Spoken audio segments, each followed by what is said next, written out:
Ah, true.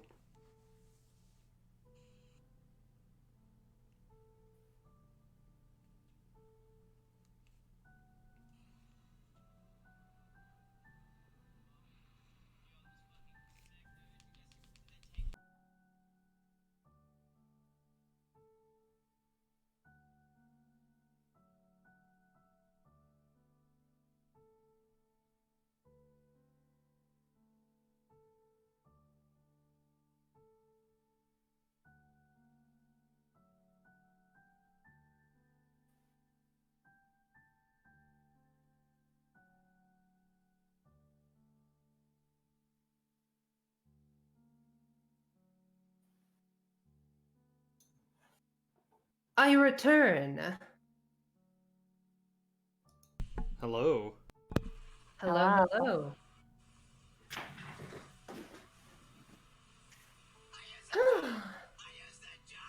hello. how we feeling, gamers? Jiggly. Hell yeah.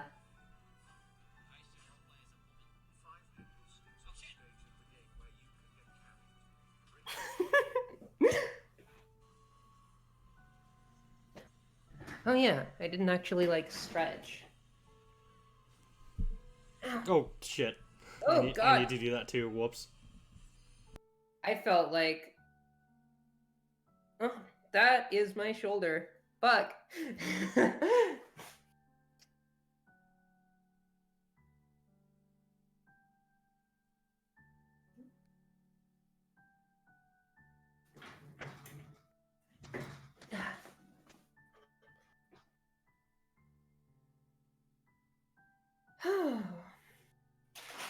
Have a little bit of a snack. I have so I got these like half as a joke. Um but also they are admittedly kind of on brand for me. Uh I have some flamin' hot pickle flavored potato chips. Nice. They are pretty good, honestly, in fairness. Damn it! You know what you know what I should have done? What? Should have bought Fago. Mm-hmm. Okay. Is everyone ready to Yep. finish the fight? Yep. Hell yeah. Fucking they used to have Fago at racetrack, and there's a racetrack like right by my house. But they stopped carrying it, and it makes me sad. Okay. So, final volume. There is apparently discussion of suicide, so be careful. Ugh. And if it's Dirk, uh yeah, Mm. yeah, just be warned.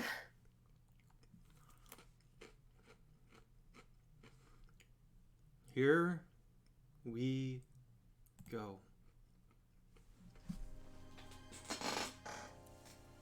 You've come a long way. Oh, wait, you know what? I'm doing Dirk. Would you mind doing narrator? Oh, yeah, I could do narrator. You've come a long way. You've made a lot of friends and managed to keep them all. You're helping them grow, and you're growing alongside them while also entrenching yourself in some ridiculous nonsense along the way. Living, laughing, loving, shitting, and farting. As is right and in balance. You think so, anyway. You're still on the lookout for any specific bits of meaning to help nail down your sense of purpose as it careens every which way, according to the whims of friendship and fancy. There's a natural flow to this all. Trolls in sets of 12, give or take, since some come in pairs. As you think back to your first round of friends, kids in sets of 4. You've had time to realize more about the Earths you've been hopping between. A kid on one is an adult on the other. It's been weirdly relieving seeing multiple versions of your friends. Not that you seem to be bound by any of the same rules that they are. It's just that, as someone whose self has been scattered to the winds of time, regathered thanks to Aradia, and is still not fully stable. It's kind of nice to see that it's not just you out there trying different shit out self-wise. Capital S. Self-wise. When you think about the last friend left to visit in this set, you can't help but feel a bit guilty. With everything Jake told you about him, and from what you know of Dave's bro, you're not exactly meeting him with a clean slate. You haven't let anyone else's complicated personality traits hold you back from finding a way to befriend them, though, and you're not about to start now. You'll find a way to make it work. God, isn't it fun having such a complicated and nuanced tangle of interpersonal relationships within your friend group? Isn't it such a delightful challenge? Anyway, the point is, it's time to go meet Dirk.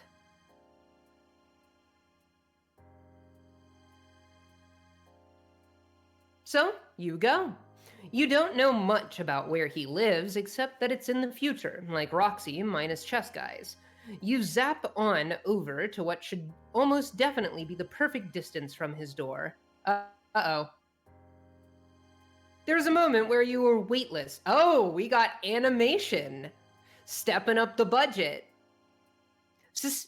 There's a moment where you are weightless, suspended in midair like the cartoon Coyote Man, whose name you cannot remember, but suddenly you are plummeting downward, and that takes all of your attention. From what you can see in flashes as you spin head over heels, the thing you are rapidly approaching is the ocean. Before you achieve game fucking over, before you even begin, you stall yourself with a zap in and out of reality, appearing just a few inches above the water. You land with a delicate splash. Using the double jump right before you take fall damage strat. Very nice. Now that the imminent threat of death has passed, you look up. Metal rises up from the water in a towering scaffold. Dirk must live in the building up there. God damn it. You haul yourself up onto the janky platform at the corner of the scaffolding, a few above water rungs upward, and get your shit together. It's not much to look at. You probably wouldn't even be able to spot it from a distance, but it'll do. In a minute, you can pop back up to the top floor, but you should wring yourself out first. There's a chair, which is weird. You sit in it.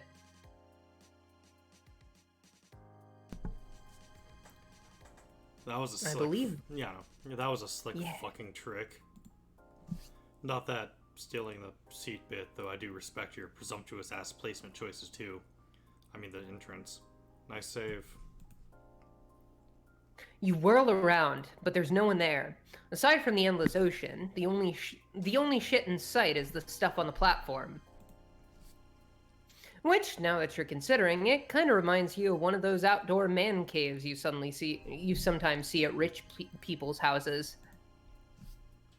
The kind where you don't know enough about electricity to get why rain doesn't just fuck the whole thing up, except instead of like a grill and a TV and an ashtray with an old cigar in it, it's a few screens, a computer, a turntable, and a speaker. A couple of hoverboard-looking things, and some complicated aquatic equipment. Both situations contain a mini fridge. Dirk, you say his name, and hope he shows up. After Roxy, you really thought you weren't going to be bamboozled by another fake-out meeting.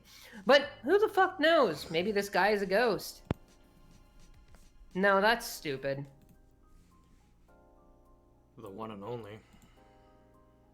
Where is he? There's no need to get freaked out about it. I'm just talking through the speakers.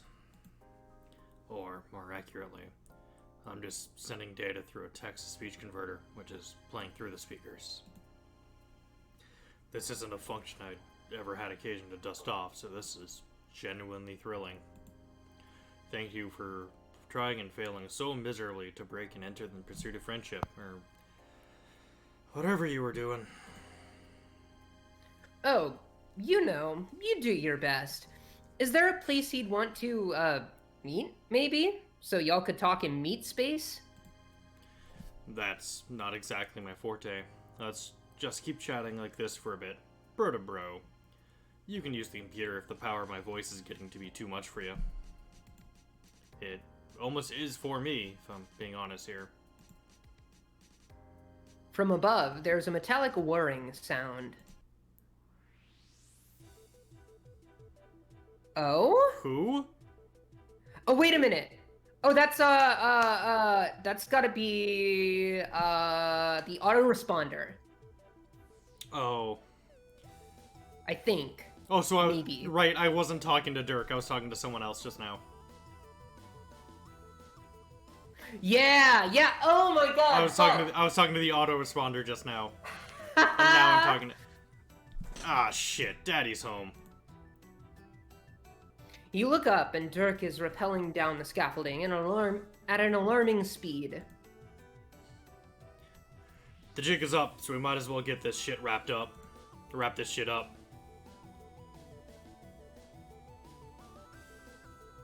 Dirk swings in, landing with both feet on the platform. He straightens and stares at you, chin up. Well, you think he's staring at you. He's wearing shades, which is expected. Which, by the way, this is important. Hussey claims that they never heard of Gurren Lagann when they designed Bro. I don't believe that. I don't believe that for a fucking second. No, he knew about Kamina. Or, sorry, they knew about Kamina. They had to have known about Kamina. 100%. Like, even if just from cultural osmosis. Oh! Sorry, give me one moment. Autumn, can you take over narrator? The classes are not where they should be. Nope. Just, It's been real. Don't worry, that won't be far. Alright, I'm good. I never am. Neither Dirk's hands nor his mouth are moving, but his voice is still playing over the speakers. Your smile is nervous and probably too full of teeth. What's going on? Okay, I was still talking to the autoresponder. Or we were still talking to the autoresponder. And this is... God. So you're the friend friendable alien I've heard about. I thought for a minute you already ate it, but I see you Peter Pan that shit. I'm not unimpressed. He says this the regular way with his mouth, he says this the regular way with his mouth. It should put you at ease, but it does not. Does he not remember talking about that already? You tell him it's nice to talk face to face since you thought he didn't want to, since you thought he didn't want to a minute ago when you first met. Oh, that wasn't me. Oh, you thought... Well, wait, what? It wasn't? Nah, you just met a divergently evolved copy of my 13-year-old brain. The use of the speaker system is new, but it makes sense he's up to his game. But it makes sense he'd up his game for interfering with relationships I'm busy forging in 3D. I guess I should go ahead and be proud of him for it. Well, damn, okay. You guess you have no reason to believe that's not possible, since... wait, did he say relationships he's busy forging? Isn't that your whole thing? I was under the impression that you were here to befriend me. My friends haven't exactly kept quiet about you. I just figured you were saving the best for last. Oh no, that's right. That is your thing. You just thought he might be more of a challenge. Wait, are you friendship negging him right now? Is that what's happening? How did it come to this? I think by the way that we've kind of ignored that Dirk just talked about forging relationships as opposed to making them. Yeah. Which there's two words for two meanings for forge. Forge like in like a blacksmith where you make something. Yeah. And forge was where you're faking it. And I think he means the second. Interesting. Even if he doesn't know that. Anyways. Well, hold on. Let's not get ahead of ourselves. Okay then, never mind. You guess it's working. Might as well roll with it. Don't half-ass this one just because I know the gig. I still expect you to friend woo the shit out of me. bliss the fuck out of my friendship chakra till I see a universe's heart through its asshole and what have you. We've done that. Buddy, you've been around this friendship block you've been around this friendship... Blah, blah, blah. Try that again. To take 3. Buddy, you've been around the friendship block a time or two. He has no reason to worry. You have full confidence in your ability to show him the friendship time of his life. Oh, I'm ready. I have a list of my deepest secrets ready to unload on you right here, right now, if you think you can take it. He sure is talking a big game of preparedness, but you're not sure how true it all is. Every line of muscle in his body is held in excruciating placidity. You've never even seen a jaw so purposefully unclenched. It's almost like he's begging you to call him on it. You do not call him on it. You're not sure how he'd get the idea that you could half-ass this, of all things. You'll just prove it to him with your deeds. It seems like that might be his love language. With that in mind, you hold your fist out for him to bump. Ah yes, steps. The universal signal of brohood, sacrosanct across all of space-time. You would be honored to give him his first.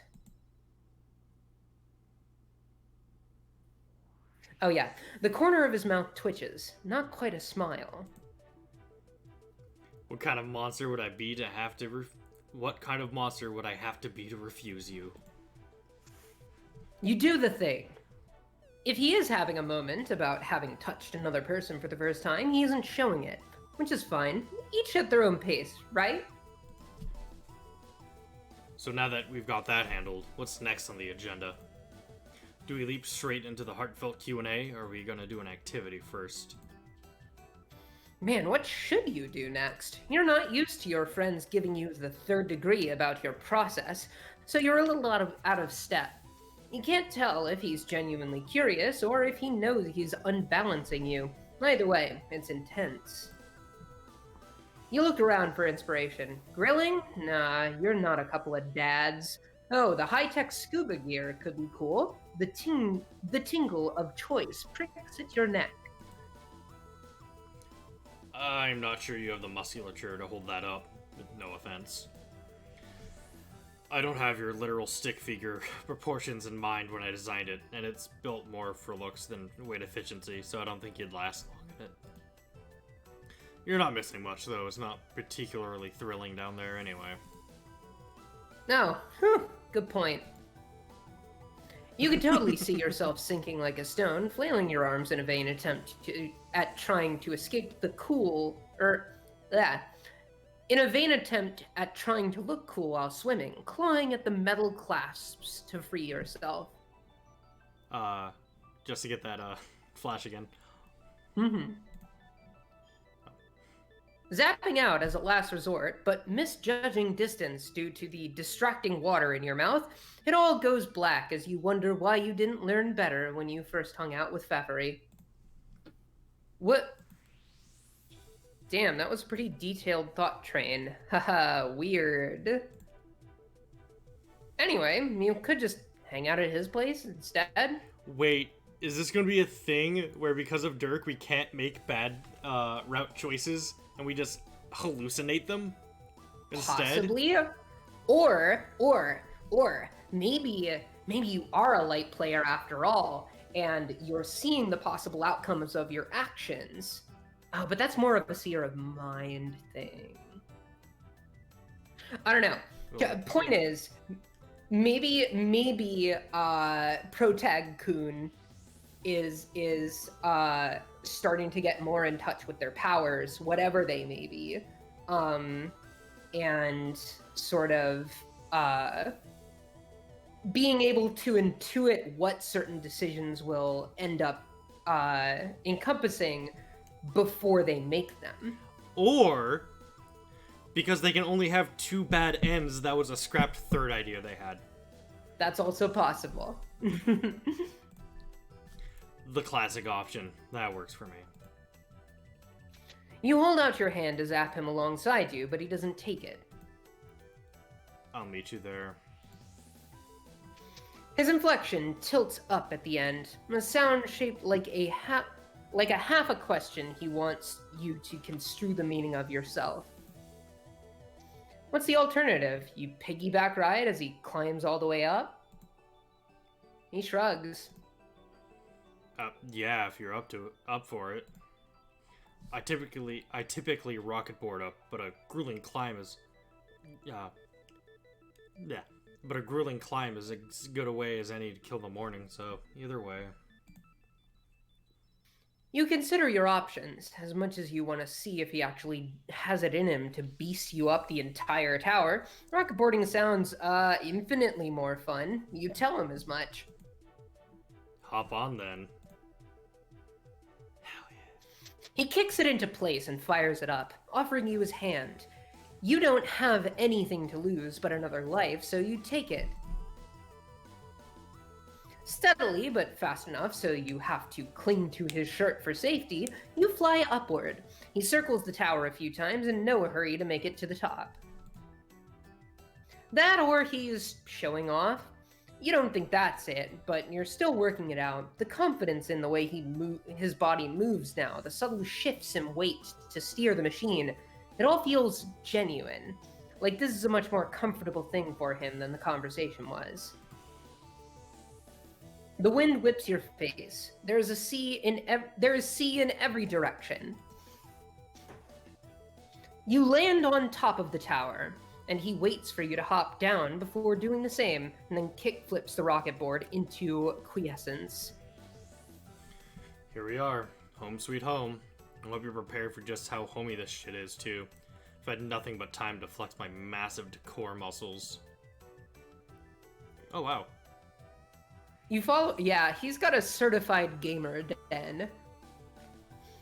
You follow him inside and to his, welcome to my gamer pad. Sorry. You follow him inside and to his room, like you have with everyone else. It's full of his shit, like everyone else. Unlike everyone else, he leans against his workbench, calm and collected, and clearly, with every fiber of his being, waiting for your judgment. I just noticed the fucking sword in the background. Yes! Oh my god, the sword is my favorite. And also a long cowl. Yes. Yeah. Horrible long cowl.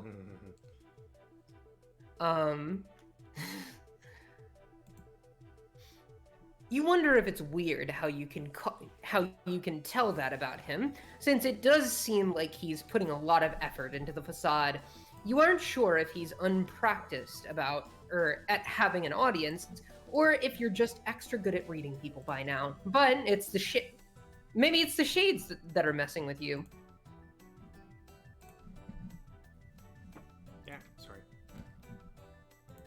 They're nothing new after Dave, but with Dirk, it's almost like he'd be less penetrable without them.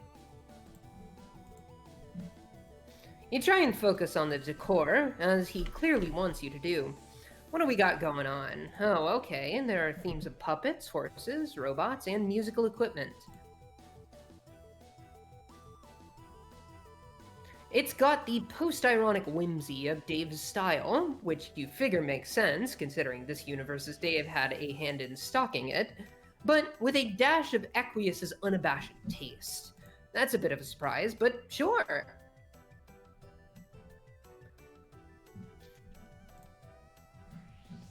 Martha Stewart would fall to her knees, weeping at her defeat, you tell him. Utterly destroyed by the feng shui of my cinder block placement. I should have mispronounced that. She'd retire on the spot, you say?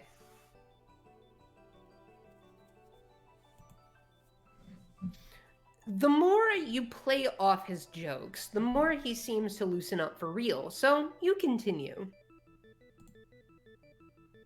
Much better than a scuba diving trip already. What's down there anyway? The ruins of 21st century civilization, mostly.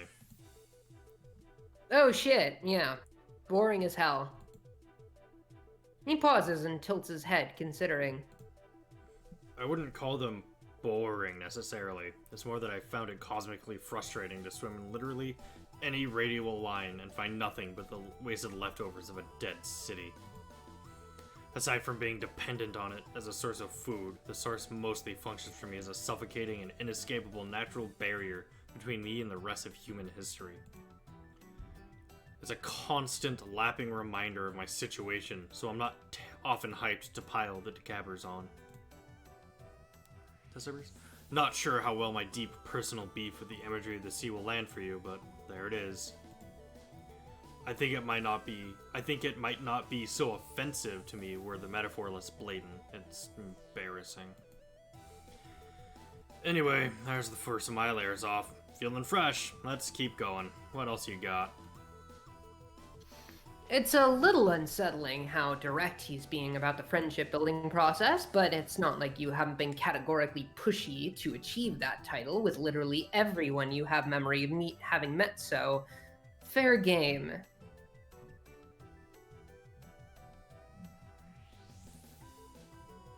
You're sure you can come up with some things you've been curious about if he's ready to dive in the deep end, and if he'll forgive the continued aquatic figurative language. Love quadrangle, the questionable settings on the robotic gift choice for his would-be paramour. The differences of opinion on playing the game. He seems to be enjoying the theatricality of the friendship metagaming dance you're doing, so you amp it up for him. You clasp your hands behind your back and pace his room as you monologue, pausing for effect when the impulse strikes you. As you talk, you consider which would be the right issue to end on, to really zing him into opening up. Maybe his feelings about his universe's date, or just for fun, maybe where the horse shtick comes from.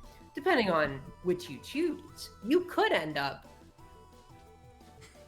Loath as I am to interrupt this Ace Attorney monologue, I wouldn't touch that. Ooh. You look down at where... Oh, sorry, that's you.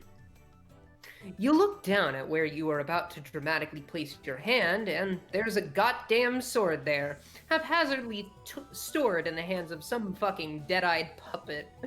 Again, your brain careens down a fleeting pathway, accidental pressure, a clean slice, blood, and a lot of it, and...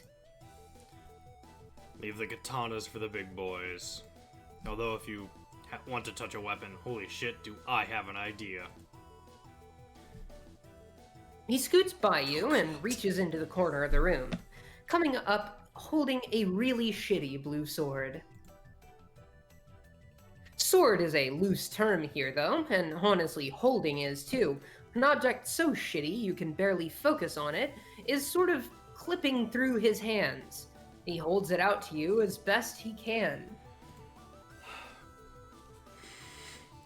In the name of the succulent convergence of science and horseshit, I need to see what happens when you touch this thing. You reach out and take it from his hands. It steadies under your grasp.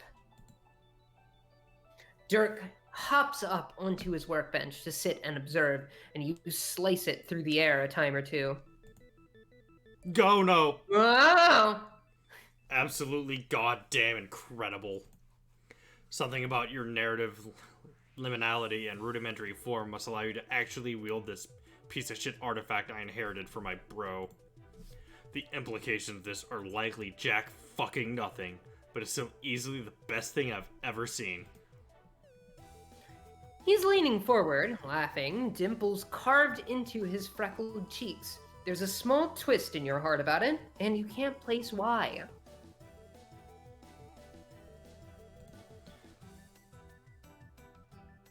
You're really just able to hold that fucking thing. No, that isn't Titus's sword. You ever talking about the sword? The shitty thing. It's from Sweet Bro and Hella Jeff. It's just a really shittily drawn sword. Anyway, thanks for that. Where were we?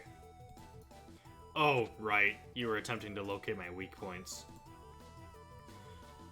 Did you want to keep adding to the list or zero in on one Oh, option? actually, What? you know, What? it might be a poorly drawn depiction of Titus's sword. Oh, really? Now that I'm looking at the two, I haven't played FF10, so I don't have that like background knowledge. But yeah, I mean, I'm looking at both of them. They're both blue. They both have the same sort of weird shape going on. The one main difference is that Titus's sword has like a red tassel going on, but this one doesn't really have that. But at the same time, like it kind of does. Oh, you're like, talking about Brotherhood. look like it. Yeah, it does kind of look like Brotherhood.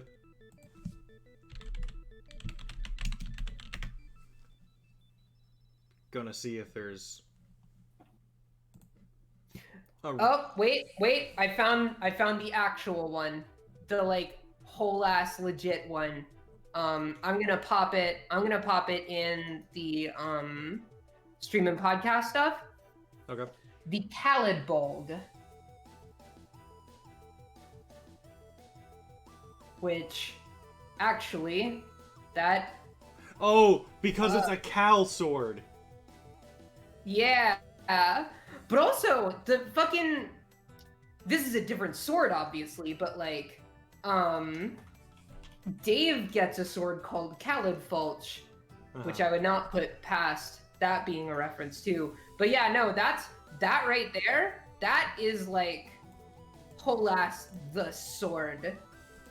Like let me get a picture of Oh. yeah. Gwendolyn also posted it Oh, from a different angle. There's also yeah. this sword. From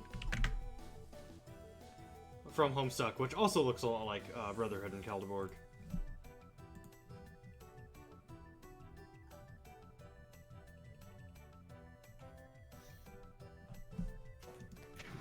But yeah.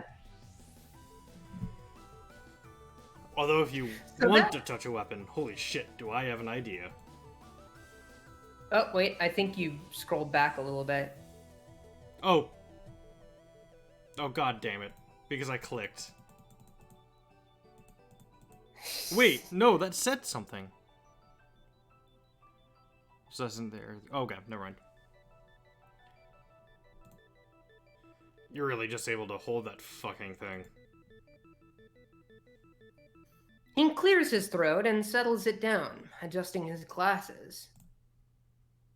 Thanks for that. Anyway, where were we? Oh, right. You were attempting to locate my weak points. Did you want to keep adding to the list or zero in on one option? So far, the short answers are A, a quartet of teens with not a lot of choices, what do you expect? 2, call up my autoresponder if you want us to hash that one out. 3, it's all under control. You guess it all boils down to the same general topic, really. His friends.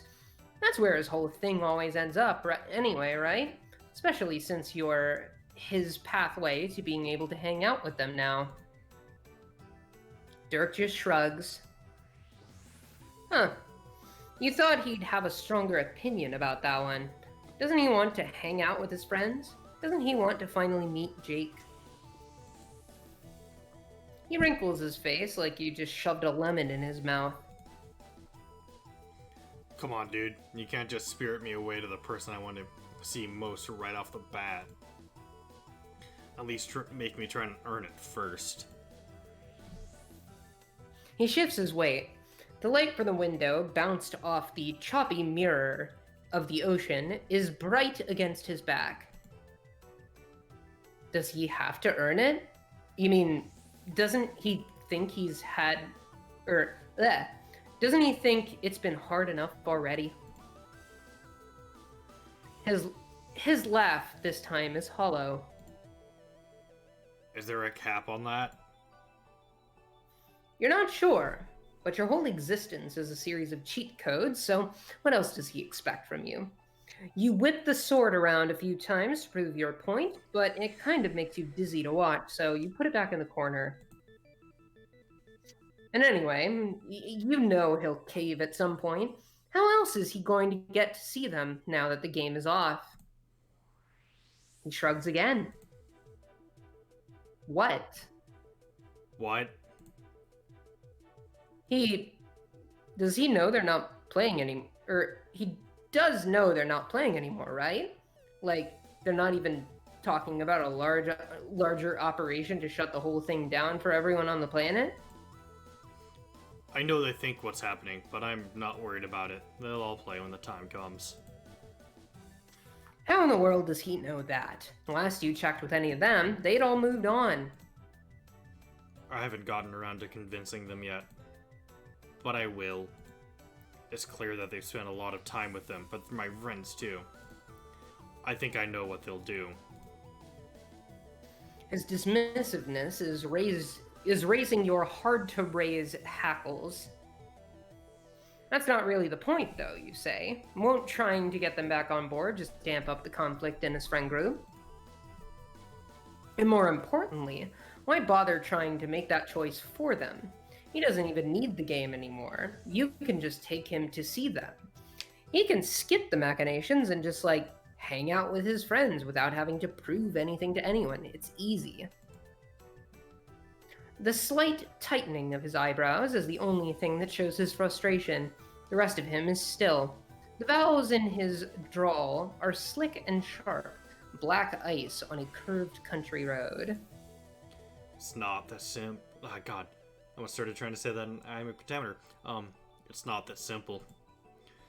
Do you think I don't want to see them? Do you think I tear off a single page off my Sweet Bro and Hella Jeff quoted day calendar without thinking about that? There are a lot of cards and a lot of hands here, which I'm not sure you're truly appreciating the importance of. I can't just fold mine and hope your shit works out instead. Things are in motion. Things have been in motion since before I was born. You can't just stop them without massive fallout. Yeah, you're not saying you know all the answers, just that you know some of them, and you feel like he could trust you a little bit. He looks at you like you've slapped him. Trust you? Well, yeah. A weak puff of air leaves his mouth as he shakes his head. This entire morning has been an exercise in trust. Has it? Dirk is still for a minute. He probably still staring at you behind those shades.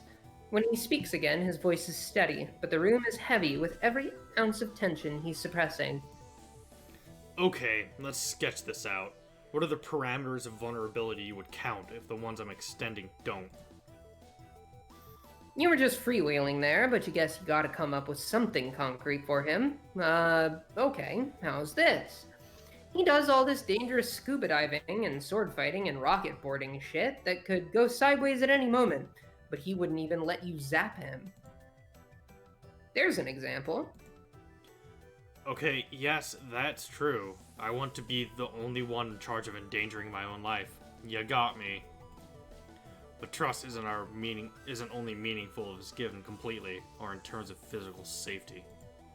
I've been preparing myself for this, for you, ever since I heard you were making the rounds.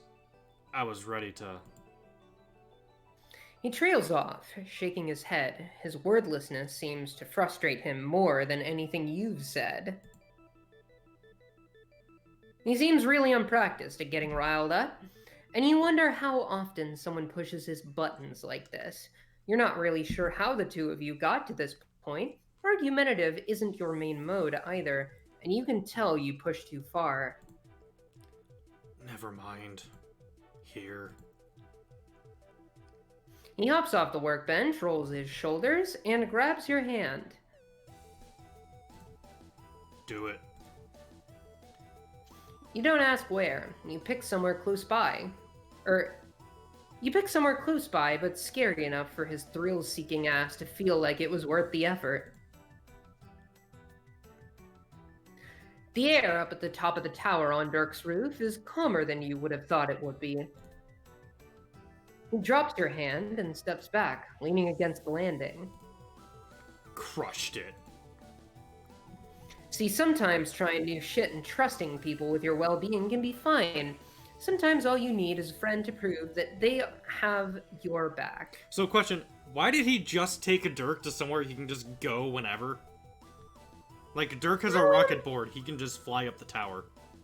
Well, yeah, but yeah, I don't know. And his I guess bringing Dirk to one of his friends would be a step further than what's trying to be established here. right, but Like, like with Roxy, Protag-kun took her to like a mountain and some forest. oh yeah, Like, but why- I think which Dirk also has never seen. Why not take him Yeah. there? I think the point of this teleportation is more just to establish that baseline of trust that like he is allowing himself to be teleported. And honestly, like I feel like if I was in this situation, I would want to only be teleported somewhere nearby if I was like hesitant about it, you know? That's true. Okay. Dirk scrunches his face up like you're embarrassing him. You mean, empirically speaking, it seems like what just happened is solid proof that... Okay, yeah, I get it. Thanks. Excuse me. But he's smiling, so you don't push into that thank you. But you do wonder, after a minute of looking out over the ocean with him, if it's time to scoot things along. You aren't in a hurry, really, but you were getting somewhere before, even if it was a little uncomfortable. He's trying. Maybe harder than anyone has actively tried to befriend you yet. The fact that you think that this is still sort of funny to you, the fact that you think that is still sort of funny to you. But maybe Dirk isn't this transparent to everyone. Maybe it's just you and your nonstop thirst to know people. How much has this boy wanted to be known?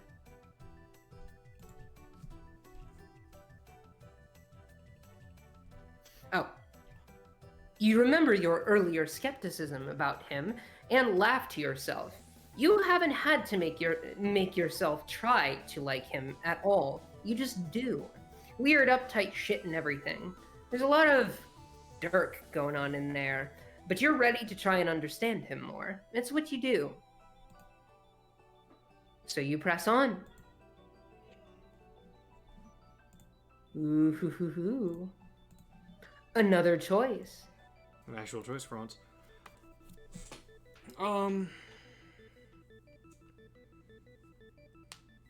What do we say? Hmm. Do we try to convince him to not manipulate his friends into doing what he wants? Or do we give it a rest and not confront the fact that he's trying to manipulate his friends into doing what he wants, which is dangerous? I mean, thinking about it, like, obviously from like a moral standpoint, the top option would be the better one. But is that the one that will lead to the good ending? I'm just trying to get into the psychology of what this what this game is trying to have us do.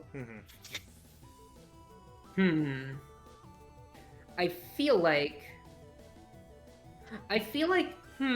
see, here's the thing. The game is making me second guess myself. Which is especially fitting given it's Dirk. Like, the top option, it's like, yeah, that's the morally, like, just choice. But it's also something that would require a little bit more resistance, a little bit more breaking down of barriers. And would Dirk be okay with that? If like trying to push him too far would end badly, then like that would probably be the bad option. But at the same time, what if that's what the game wants us to think? And actually, he's like, this whole trust exercise has opened him up to criticism a little bit more. I have no idea, actually, which one of these is the good answer. The I second know. one, I think, feels a little bit non-committal, I want to say. So maybe that's the bad end. Because it's not really a firm direction, if that makes sense. See, I know the answer to this. Okay. Autumn, what do you think?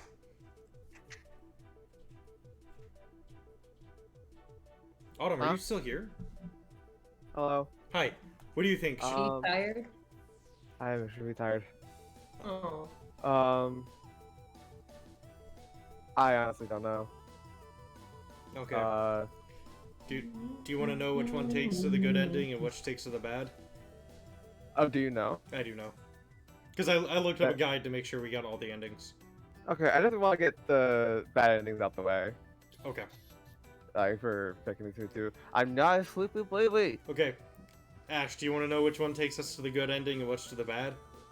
Sure. Doesn't matter! It doesn't branch here! Oh. Oh. See... Hold up, I'm gonna get a handful of cashews to keep me awake. Okay, so, I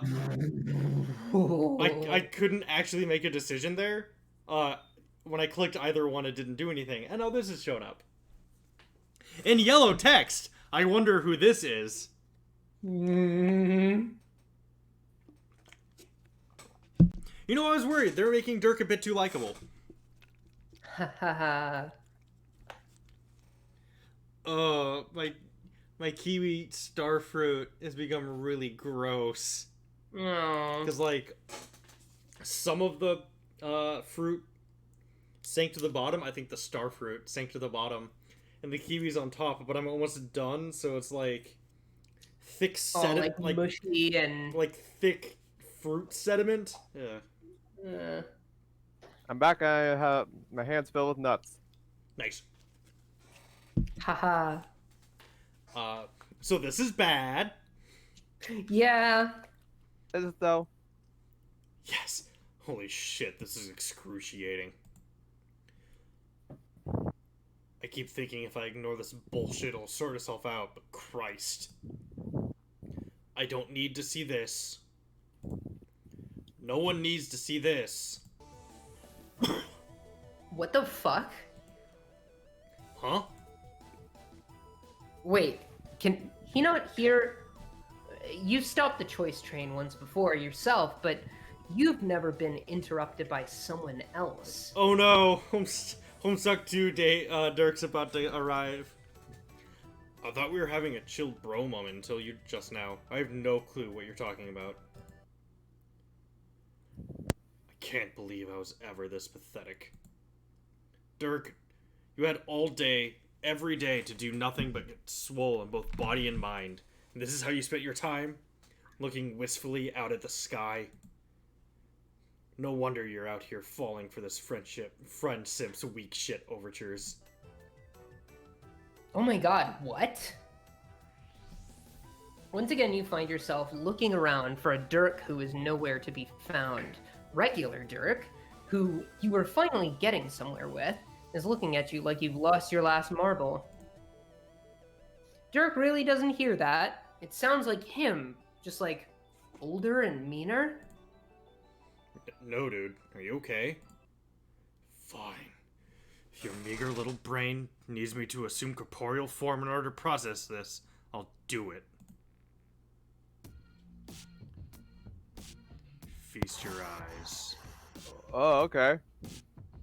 Holy shit.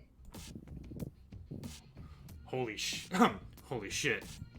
Sup, Dirk. I'll get to you in a minute. I have to deal with this pathetic little meddler first. Oh, He turns to you, and you step back reflexively. Your eyes flick to your Dirk, who is staring, mouth slacked at his older self. I forgot about the tattoo. Yup. I've let you piss around for far too long. To be fair to myself, which is important, I have had a lot on my plate. Creating a whole species from scratch isn't child's play. So I let this go on, figuring you'd fuck up and die for real. But you keep coming back, and it's getting out of hand. So the plan is this. Let my man Dirk do his thing, You fuck off and let people live their arcs. I clean up your mess, and then you get back to being God while this timeline continues on as it's supposed to. So, apparently, Future Dirk has been the one been trying to repair the timelines we've been fucking up. Yup. Who could have seen this coming? Which is why the Green Miles, or Red Miles still happened, and the Trolls exist. And the Alpha Kids exist. Are we good? Jesus. Alternate timelines and multiple selves aren't anything particularly new to you, you think? But you still don't know what got so far up his ass here. No, we're not good? You were in the middle of something. A sacred right of friendship to be fucked up by no one but yourself. You don't know what kind of stuff the future holds, but that isn't your purview. This is. And he's the one interrupting that. Oh my god, I can't work like this. You have to understand the scale we're working with. He flicks you upside the temple, and you feel instantly like your brain got strapped to the nose of a rocket ship on liftoff. Uh-oh. Oh, we're getting our memories back. Oh. You see a young man standing in his bedroom. Wait, you know him. Your eyes roll back in your head and you feel his story rush into you. Panel by panel, page by page. Some of it you remember from when you were trapped in Doc Scratch's apartment, and other stuff is newer, raw and sweet and sickening. Honks and caws and glubs and bluzz froth together in a synaptical transmutation of an unholy cultural zeitgeist that jolts through you like light, blasting down your cerebral cortex and out through your clenched teeth. When it's done, you collapse to the floor. Oh, fuck. You remember it. You remember Homestuck. A fate worse than death. It's true. It's all so fresh, too. So many of your friends dead. Some of them more than once. Shit. Dirk. You open your eyes and Dirk is standing over you, his hand on your shoulder. Oh, oh good, you're alive. You're starting to freak me out. Almost as much as shredded and deranged me over there is freaking me out, but let's just take this all a step at a time. Anyway, now you're up. What just happened? Future Move's being a real cryptic dick while you were conked out. Patience is a virtue, Dick. I just had to get our time. You said Dick and not Dirk. Patience is a virtue, Dirk. I just had to get our time-traveling buddy informed first, so they can make the right call. Can we talk about how much this background music kind of slaps, though? Okay. I agree, but I wasn't gonna say anything. Shit, okay. You don't know where to begin. You look at Dirk's face, not even trying to hide his concern for you, and holy shit, you care about him. Yes, Dirk is a dick. It's true. You cared about him before you knew every tiny fucked up detail about his life, and now, with a reminder of where his story leads, leaning smugly against the railing, you find you still do. He's intense and pushy and profoundly complicated, and right now he is helping you to your feet, his hand steady and firm on your back as you find your balance. You look back and forth between the two of them, trying to organize your thoughts as Dirk waits for you to respond. This isn't as simple as an evil Dirk and a good one. But it kinda is! One of them's a Dirk who went on to do terrible things, and one of them is a Dirk who hasn't done them yet, and can be guided away from it.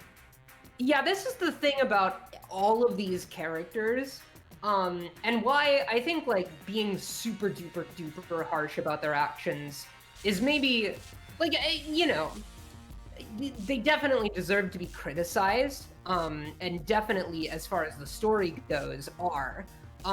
but like they're all just kids. Yeah, they're Like- they're children. They make They are, childish mistakes, but yeah, they're all fucking teenagers. Yeah. And like, but adult Dirk over here is not. Adult Dirk Yeah. is an adult who continues to do terrible things.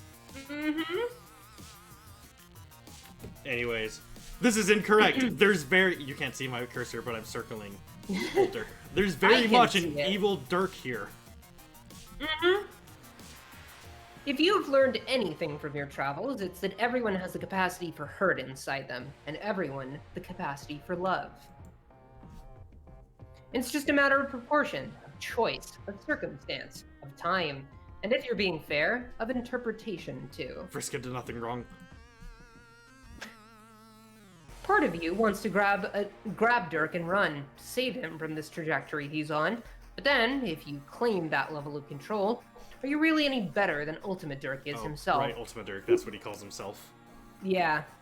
Who the fuck are you to make these choices for other people? What gives you the right to wrench canon from the people it belongs to? The people it is about. Oh gee, I wonder if this was written by the Homestuck staff.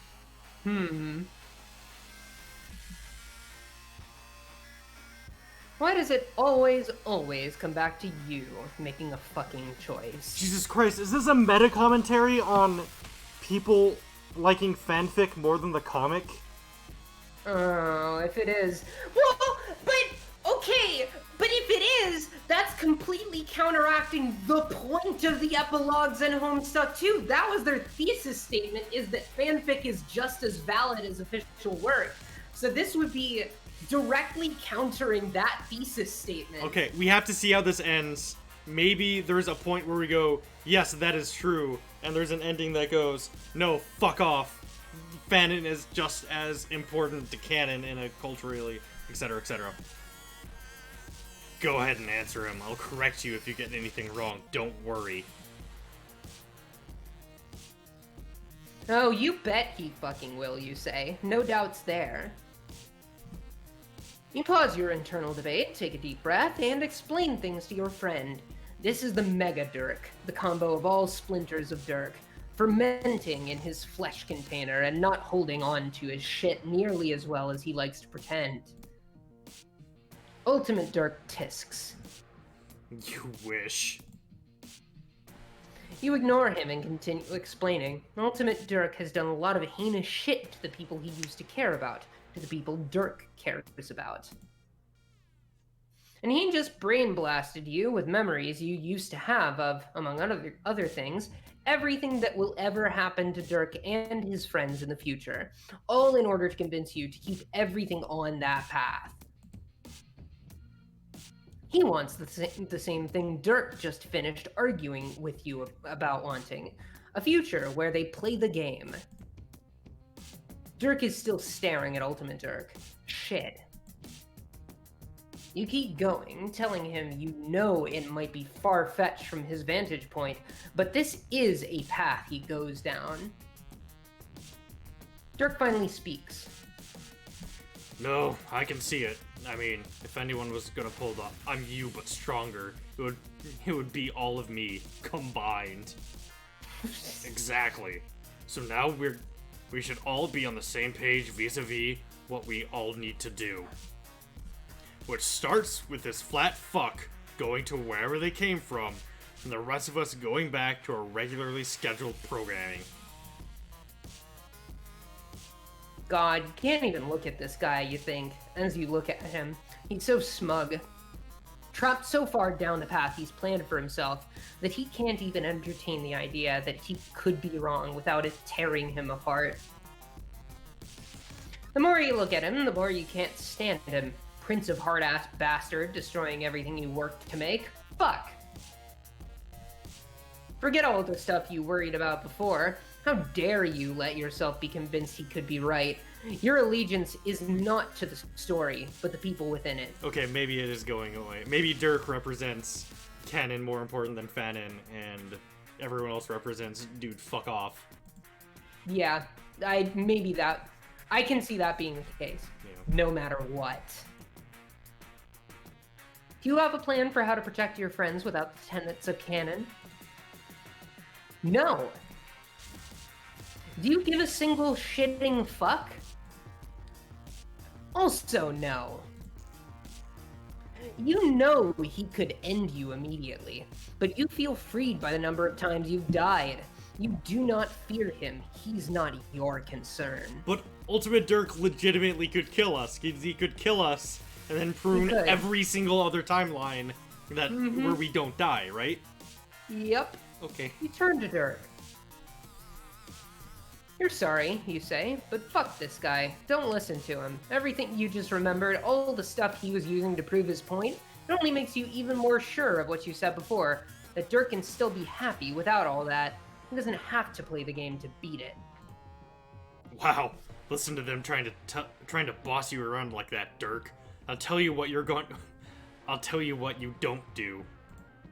Don't for a second think I'm too far gone to remember what it's like to be you. Don't pretend you haven't wanted to know what I know.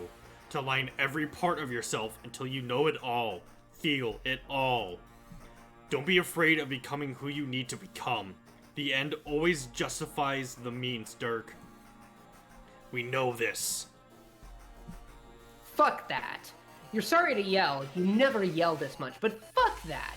This bitch can't bear the thought of the time. This bitch can't bear the thought of a timeline existing without his influence or even his worldview, that everything has to be painful to matter. Things are already painful enough.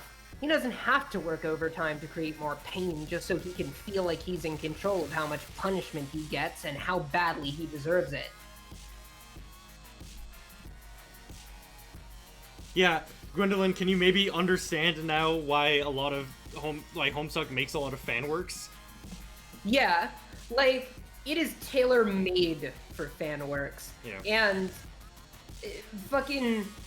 there's also just a lot of shit that could have been done better. Yeah. And that fan works can fix.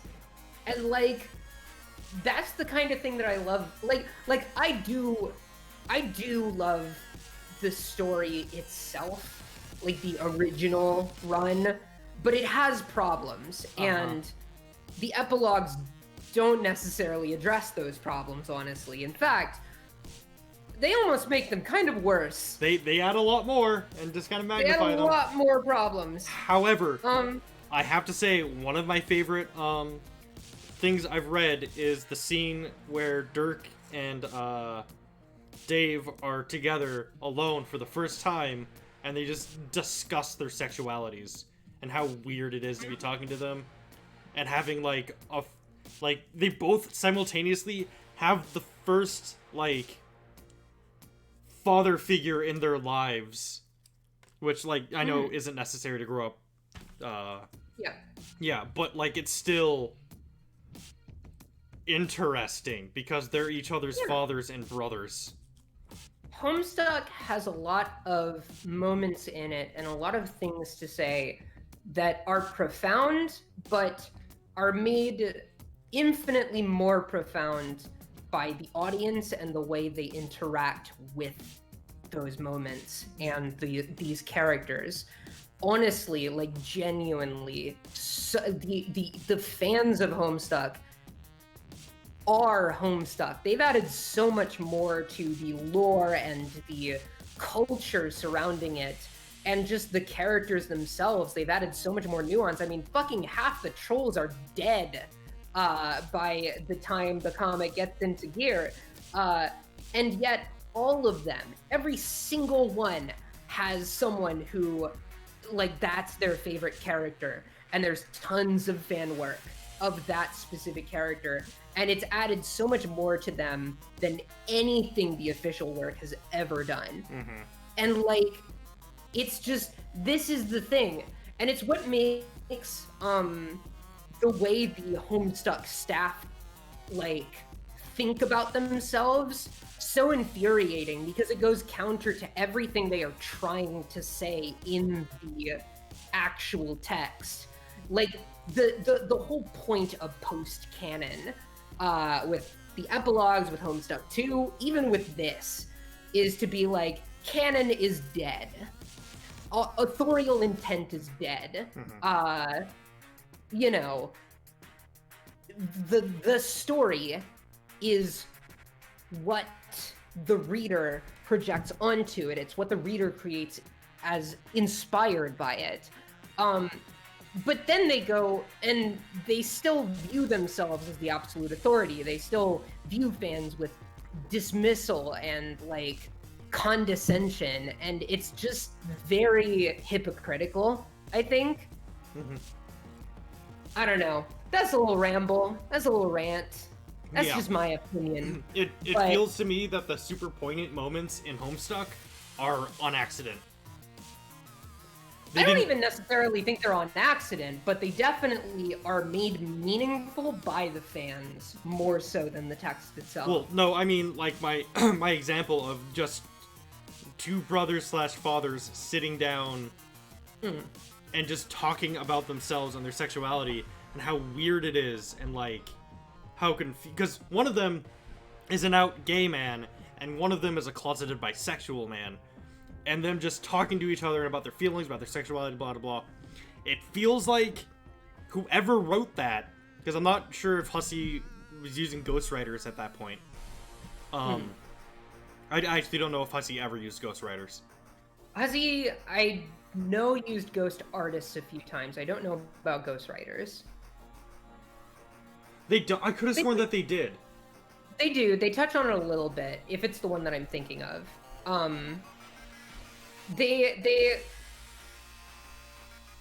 Yeah, it's I can't remember. I don't think it's the main focus of that conversation, but then, they definitely do. Then the conversation I'm talking about, that's the part I remember, is them talking about, like, this is really weird that we're talking for the first time, and hey, so, like, you... Okay, that might be what it is. Okay. Then I'd forgotten that. Apparently they had an entire conversation where I'd forgotten the main focus. But that's how I remember it. Okay. Oh, right. Right. Okay, now I'm starting to remember better. Anyways. There definitely was a moment, though, I'm remembering that Dave was like, how did you tell them? Oh, yeah. I remember that part for sure. Right. But yeah, that was the main focus of the conversation, was about each other and how, you know, their respective versions of each other influence their lives and etc. Damn, I completely misremembered that. Yeah, you fill in the gaps. You add your own context. I added my own context, and I think it should have been. I think that it should have gone on after that sentence and the conversation. I think they should have discussed more about their sexualities, but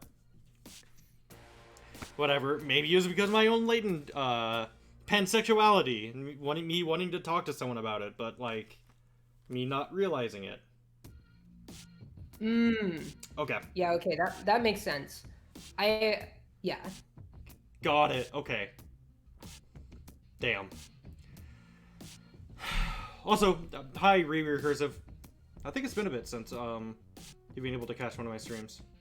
Hello. We're trying to raise money for me to get a bed. I pronounced that very fucked up. But yeah, we're getting this shit done, and yeah. And we're probably gonna do another visual novel. We'll see what time it is and figure out what visual novel we can do after that. Yeah. Okay. There we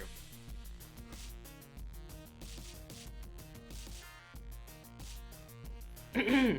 He's looking at Ultimate Dirk, and there's something about the soft, fallen arch of his eyebrows that just folds you up and eats you whole. It's longing like you've never seen in your life, deep and consuming with a silver glint of loathing. He's going to drown in it if you don't do something. What could you do, you wonder? You care about him, and he does about you, to a degree. You know Dirk now. And you know how he loves, though it's fierce to a definite fault. He does not do it easily. You're not the one who can get him through this. He hasn't known you long enough, but you can be a bridge. But to whom? Part of you wants to test out a few things, to throw a couple friends at the wall and see what sticks. That doesn't sit right with you right now though. It's messy, and you know Dirk would hate having his feelings experimented on like that. Even after all this, you find yourself not wanting to do that to him. Thank fuck for your side ability to animate monologue to yourself in your head without time passing too quickly, because you really need to think this one through. You have to pick one single person to help convince him he doesn't need what Ultimate Dirk is offering. Jake? God no, not right now. He'd be eaten alive by Ultimate Dirk, and you can't do that to him. He's your friend too. Maybe a wild card, someone Dirk doesn't know but could get along with. Equius? He's like Dirk if Dirk liked to get bossed around, so they might get along great, actually. Though you need someone who can tell Dirk what to do in this moment, so then again, maybe not. You can't hedge your bets and bring everyone, because that'd just overwhelm him. Plus, there's no budget or time for that. The answer punches you hard in the chest, and you're about to zap sneak away to find them when Ultimate Dirk speaks up. That was a touching rant you just gave. Very compelling. You know what? Fine. Do what you do best and choose. Steal him away to obscurity or leave him to his destiny. I'm not worried. In fact, as a show of trust in my youngest splinter, I'll even fuck off myself until go time. On the 1 in a million chance you actually get him to go with you, there's no way that's gonna be a good end. We all know he'd regret it. He'll second guess it if it was the right thing every day of his life until he realizes what a flaccid existence he's leading. But by then it'll be too late. Do your worst. There's a jolt, and then he's gone. There's a beat of silence, where you would try to work out how to act normal, where you try to work out how to act normal now that you know what you know. But thankfully, he speaks first. Are all your hangouts this buck fucking wild, or did you really pull out all the stops for me? Well, you were about to pull out another stop when Ultimate Dirk just blasted off like that. It's not too late, though, if he'll agree to at least hear you out. Well then, by all means, continue pulling. Let's see where this shit takes us. He'll be right back, you tell him. Are we gonna grab bro? I'll be right here, know. just chilling and contemplating existence and my place in it. No worries. What the fuck? The zap this time is even more disorienting than your sideways universe zaps. You know why, though, since you know everything. You're not sure you're supposed to be here. But Ultimate Dirk already accused you of fucking shit up, so why not fuck shit up a little harder? Are we in the epilogue? I don't know. I don't know where this is. You want to go pick up this person, and specifically this version of this person. The version you made friends with already isn't ready to meet Dirk yet, probably. But thanks to your recent mind freak, you remember that this one, having lost his Dirk, oh fuck. Are we gonna grab future Jake? No, I know exactly who we're gonna grab. Okay. Oh, okay. Fuck. Is this his kid? Do you want me to say who it is? No. I want to be surprised. Okay. Having lost his Dirk might be a little more interesting. Or a little more interested. Oh, yeah. Whoa. What? Who the fuck are you? Okay, that answers that question. You guess you fucked things up to the point that the candy timeline is not the same as the one you were making friends with before. This is probably the stuff Ultimate Dirk is so bent out of shape about fixing. Well, it is what it is. So this is This is Candy Dave. Got it. I was expecting Candy Dave from a little further along, honestly, Okay. but this works too. You didn't have time to come up with your elevator pitch, but you work best at full power to empathy, 0 to planning. So here you go. Hey, you tell him. Sorry to intrude, but you have a pretty big favor to ask of him. You know he doesn't know you, but you know an alternate version of him that lives outside of canon. You met and went to Olive Garden and made friends, and you promise you're legit. Bro, you said Olive Garden, you got me. That's like a magic word to get me to trust you implicitly. Who'd have thought that the fact that up until now no one knew he liked Olive Garden would be a fucking plot point? Don't spread that around, though. Also, you look like someone ironed the mayor, so that's like a million more points in your favor. Dave, I have to tell you, you need to shave your sideburns. It is not a good look for you. Yeah, I know. And I'm doing dick yells, so that's useful all day. Or any day, to be real with you. Oh no, is he like... Did Dave lose his purpose in life?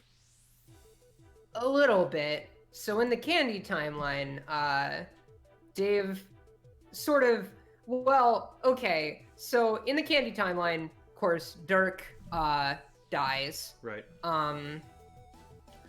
Dave gets roped into... Jade ropes Dave and Karkat into a polyamorous relationship that neither of them really want to be in. And eventually Karkat just leaves and Dave ends up marrying Jade and he is not happy. So yeah. He's just not doing a whole lot right now at this point in the story. Got it. So what's the favor?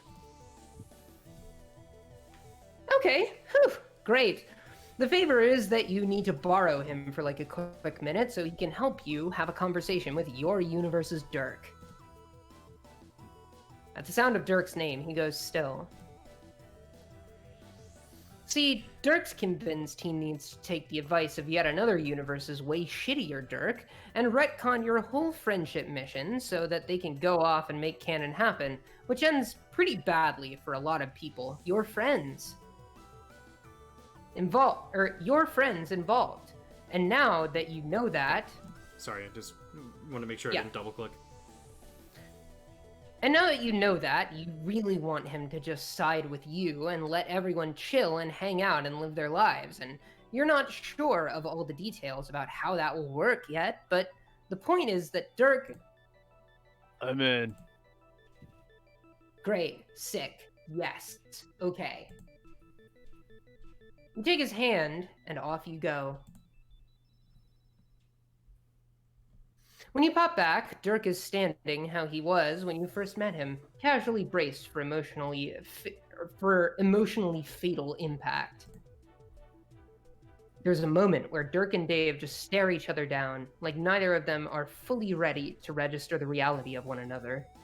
You really fucking hope this works, because it's your Hail Mary. So...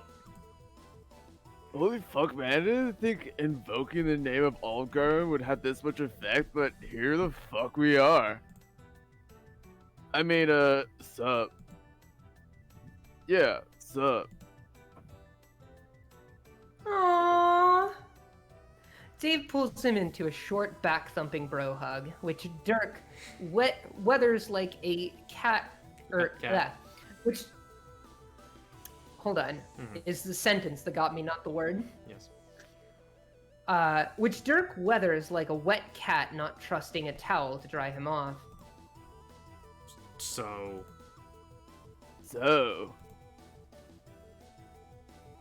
I'll be real with you. We've already had a version of this first meeting convo, and we used, like a lightning round conversational mechanism to get shit poppin'.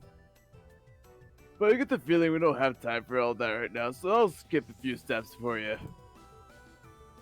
our little mutual friend here says you got options. Well, they seem to think I do, but I'm not convinced. Do you have opinions about it? Sure do. I mean, I do anything this little pal suggested after what they just did for me, but like, what's even the situation? They don't want you to play Spurb and some other does? There's a little more to it than that, but yeah, that's the gist. You watch them chat. This is good, you think. Good, but you're not sure it's enough. You think Dirk is your friend now, but the more you think about it, the weirder the word feels in your brain. Friendship means something different to everyone you've met. Safety, fun, a wake-up call, a person to talk to. You hope that, for at least some of them, you've helped them see what is lovable inside themselves. You look at Dirk and wonder if he'll be one of those. He's being so polite to Dave. He must be afraid. Does Dirk even believe others can, of their own volition, love him? You tune back in. Man, if you want to argue about Candy, you should have asked your bro here to get, like, anybody else to come along. That's just not my forte, but it seems to me that it's not some immutable bastion of narrative sanctity. Thank you, Dave. It's just some shit some assholes said and did and some choices they made. Okay, well, if I don't follow the plan, beat the game, and get to where we are now, how do I know my choices will still matter? I don't know, man. You're not in my timeline anywhere because of a choice you made a while back, so my mileage might vary a bit. Okay, see, that's a problem. Dirk didn't make any choices that got him off the timeline. We did. Yeah. Dirk shifts backwards. You wish he'd looked more surprised about it. Oh. Yeah. I don't want to waste your time or anything. Just getting to talk to you is worth it, so I don't know. Do what you gotta do, but like, coming from me, a guy who could have done some stuff differently himself, at least try to trust your friend. I know you don't like believing in this stuff, but maybe listen to the people who like you for you, because they mean it. I'm rambling now, so I guess if I had one thing to say to you, it'd just be, it's okay to not have all the answers. Yeah, that's what I tell you. Dirk nods. So, I'm processing that a lot. But I also cannot go any further in this conversation without telling you that our little friend is liminal enough to actually be able to hold the sword. Yo, holy fuck, yo, what? Oh wow. Dave, huh? Okay, bringing fucking guns to a knife fight here. I didn't expect this level of underhanded maneuvering from you, but I'll respect the play. Doesn't matter anyway. I've come back with my own cheat. Sorry for the delay. I had to deal with some shit on my end. New plan. Forget it's all about going our separate ways to fix shit. Dirk, you're coming with me. Your friend was right about one thing. Things don't need to go back to the way they were. Not for any lame reason like the power of love. I have plans bigger than that. I promise you this limp dick excuse for a friend doesn't measure up to all the shit I can show you. Will show you. Sure, it might hurt to leave your friends behind at first, but sure, you'll miss out on Jake's cardinal charms, but that emptiness will fade when you realize the true power we have. Ultimate Dirk extends his hand, his cape billows obnoxiously behind him. Dirk looks at you, then at Dave. Shit. They were almost there. You have no time left to waste. You close your eyes and will the choice to come to you. Stop him. Don't stop him. One of those has to work, right? You don't feel confident. You look at Dirk and it hits you. Ultimate Dirk was maddeningly right. It won't work if there's room for Dirk to regret it. You're not sure either of you would ever be certain it was the right choice unless you let Dirk choose it for himself. No matter. No more telling him what to do. No more telling anyone what to do. When you feel the choice prickling at you, you turn it outward. You flip the power in your belly inside out and give the weight of it up for a moment to him. Wait, is it gonna do what I think it's gonna do? You wait to see what Dirk does with the thing warring in him. You see it manifest in his brain and in yours, and your stomach plunges. It feels rigid from the start. Rigged. There's no way Dirk will choose you and Dave when he's gone and framed it like this. God damn it. Too late to change anything for yourself. You wait for Dirk to choose. So trust them is the good end, so we're gonna go with trust yourself as the bad end. Okay. Also, I love that the final choice isn't made by the main character, it's made by the by the subject. Yeah, the subject, though. I mean, we still get to make the choice, which is kind of it's weird. It's cool what they were going bit messy for. Thematically. It was good. Yeah. It's cool what they were going for. Dirk turns to you, apology already on his face. No. You can tell where this is going, and you hate it. So, it's not you, it's me. Is levity helpful? Probably not, but I'm doing my best. It's not that this hasn't been a good time.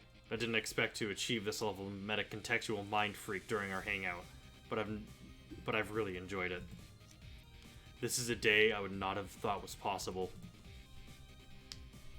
He stopped to hold his fist out to Dave, who, after a pause, bumps it with his own. He must know, too. He turns away. Everything Dirk is saying feels forced to you, like he's trying to convince himself as much as he is you. Still, you know you've lost. And I have you to thank for it. I'd go so far as to consider you my friend, even. And if you frame your relationship success or failure on having formed a friendship, you can call this a good end. But... He trails off, turning to walk towards Ultimate Dirk. As much fun as this was, this is me we're talking about here. There's no contest. I have to know. It's always gonna be you and me, Dirk. The two of them stand side by side, twin smirks on their faces.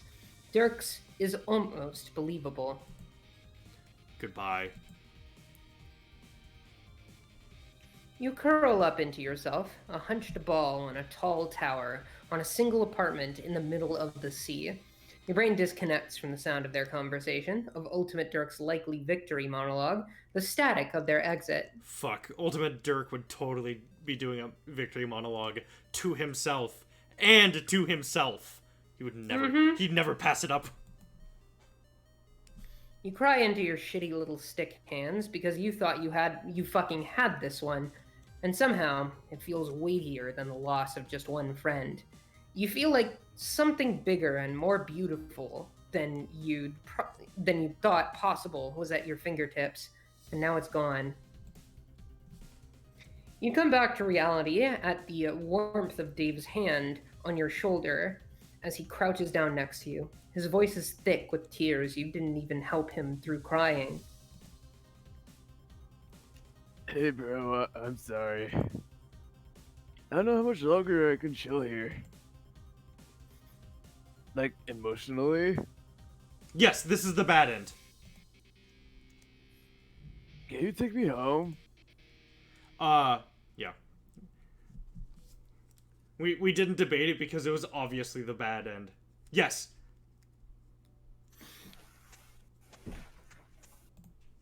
And now, Yeah, that's the idea.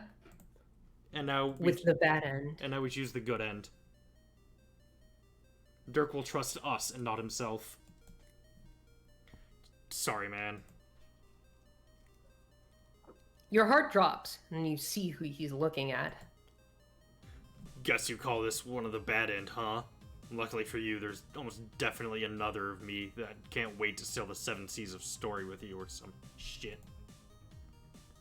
He licks his lips and raises his chin, braced for Ultimate Dirk to challenge his call. Whoops, I accidentally did the Ultimate Dirk voice there. It's hard because I didn't realize I was going to have to do an adult Dirk voice either when I chose Dirk's voice. I assume with your huge fucking brain you can see what's happening as we speak, yeah? So no need to be a sore loser now. Be good to that me, will ya?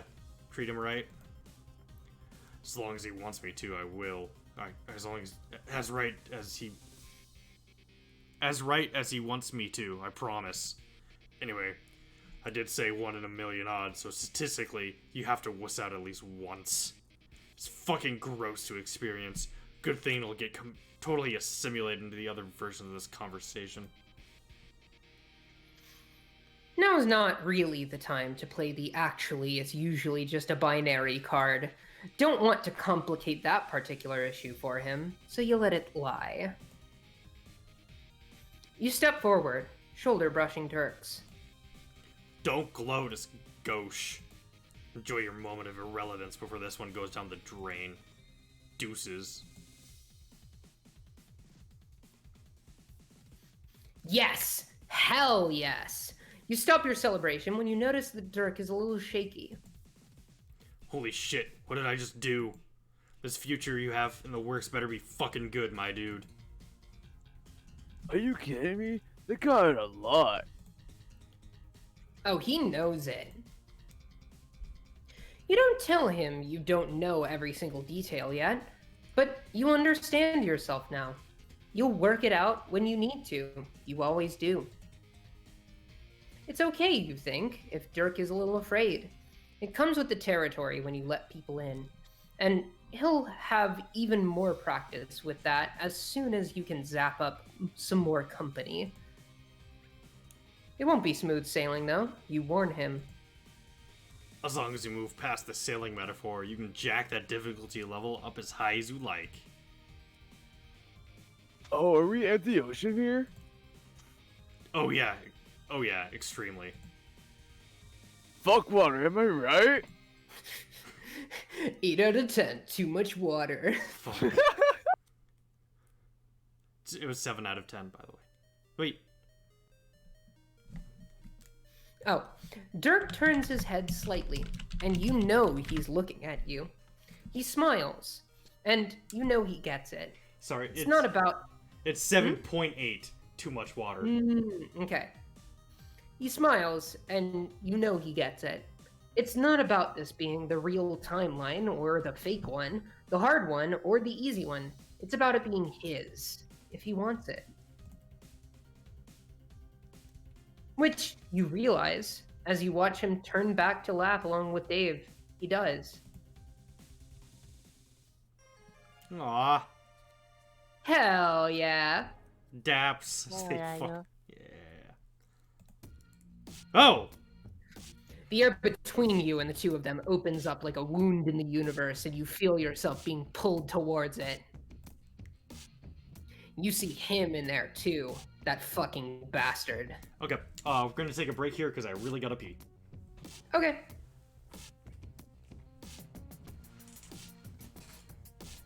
Oh, I'll go do that too. Okay. I will probably do the same. Be right back, everyone, for the thrilling finale of Pesterquest.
Okay, I'm back.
I'm back. Hello. Sorry if I sounded a little weird. I just noticed that I took half of my meds this morning. So I'm taking the other half, which is sublingual right now. Oh, fun. Whoops.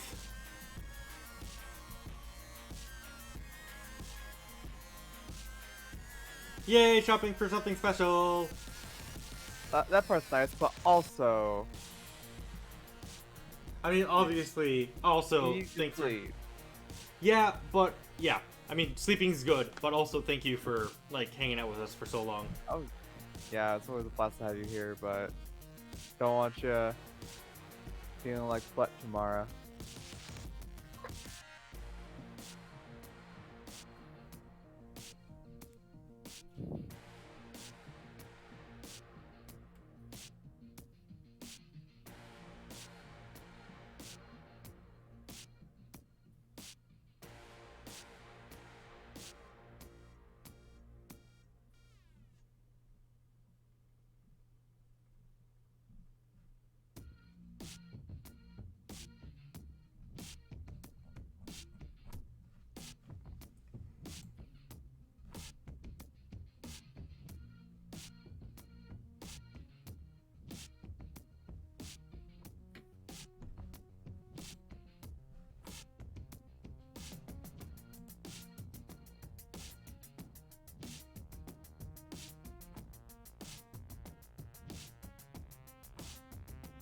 Oh.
Aw,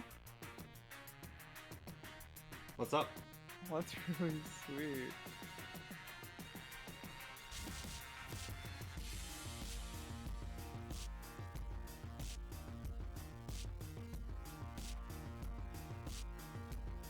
Aww.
So how...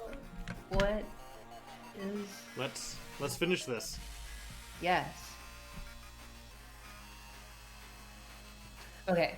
You see him in there too, that fucking bastard. As Ultimate Dirk pulls you through to what you can only conceptualize as a tear in the narrative, you turn to look at Dirk and Dave.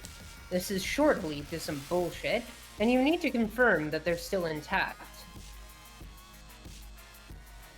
You aren't sure where you're going next, but you don't want them to worry. As the hole starts to reseal itself, with them on the other side, you give them a thumbs up, the universal sign of reassurance that things are okay, you'll be back. Neither of them are strangers to either the intricacies of plot or shenanigans, so they return it in unison. You did it. You got him a good end. You got him a good end.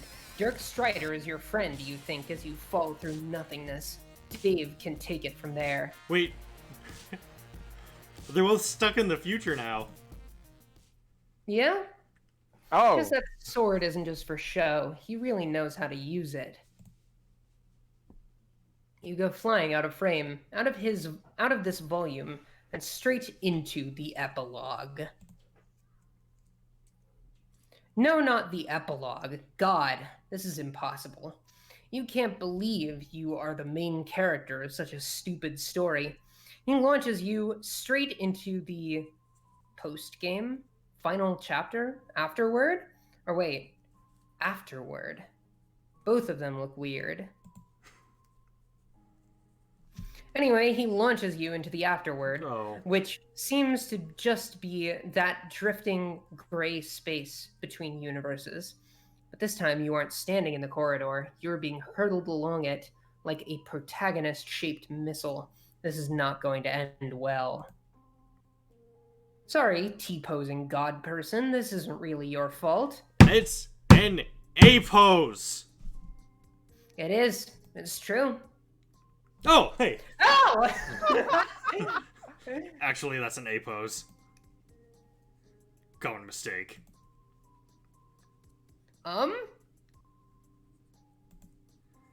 Just trying to help. You brace for whatever hellish experience is waiting for you when you hit the event horizon. What? Uh-oh. Your whole body aches, not physically, more thematically. Like you just got bitch slapped straight into the meta-narrative and bodied back to the beginning. Oh shit, are you literally at the beginning? Did you forget everything again? Quick, Hemospectrum, Trolls, Incestive Slurry, Becquerel, the fucking Madrigogs, Truth, Relevance, and Essentiality. Whew, you remember. Incestuous slurry. So here you are again. You get... Ugh. I wonder if that's you a guess Tumblr. it. Oh, I'm not probably. gonna check. I'm not gonna check. You guess it makes sense that Doc Scratch was behind it all in the end. Maybe he and Ultimate Dirk have been working together this whole time. Hey, you round, shiny son of a bitch, show yourself! You receive no response. The plush green room is still. In the corner, the clock has stopped. Wait, what was that? The sound of a struggle drifts from deeper in the house. Oh, balls, is Spade Slick here to beat the shit out of Doc Scratch? But you thought that happened at the beginning of the game. Maybe you really have been transported back to square one. But nothing is on fire. Spade Slick sets places on fire, right? Shit, why do so many things happen in this goddamn comic? There are just so many details to remember. I love that it... I completely forgot the story begins with the main character being like, what? The epilogues fucking suck. It's fucked up. I'm leaving. Taking my fucking ball at going. And then accidentally doing stuff. You follow the sound of the ruckus, turning a corner down a long wood-paneled hallway. A door stands open at the end of it, where two people appear to be locked in an intense struggle. Hey, listen. Who the fuck is this? We can talk about this. You edge closer to the corridor. Mirrors on the walls watch you like eyes. Clearly, I've made some bad decisions. I'll grant you Oh, that. shit. Man currently hanging onto the door jam for dear life sounds both sounds and looks familiar, but you're actually kind of having a hard time focusing on him. It makes your head swim. It's fucking Hussy, isn't it? It's probably Hussy. Okay, yes. I agree that I need to take a break. But please don't put me in there with the wolf head. It's out for my blood. I don't know if I can hold it off much longer. Oh shit, wait. No, this is... Oh, is this Jack Noir? No. Okay, we'll figure it out. Just keep going. The second figure, a woman maybe, appears unmoved by the man's pleas. You have no idea what's going on here, but one thing you do know is that you can't just allow random broads to throw dudes into rooms against their will. Hey, you shout down the corridor. Both the man and the woman turn and look at you. The combined power of their gaze forces you to your knees. It hits you in the same tender place that Ultimate Dirk's strike had, right in the narrative. Oof. Lumen takes that chance to shove the man into the room and slam the door. Sorry about that. He won't bother us anymore. Fuck. Voice acting. Wait, who's that? That is, I believe, hold on. Ah, see, that's a T-pose. Yeah.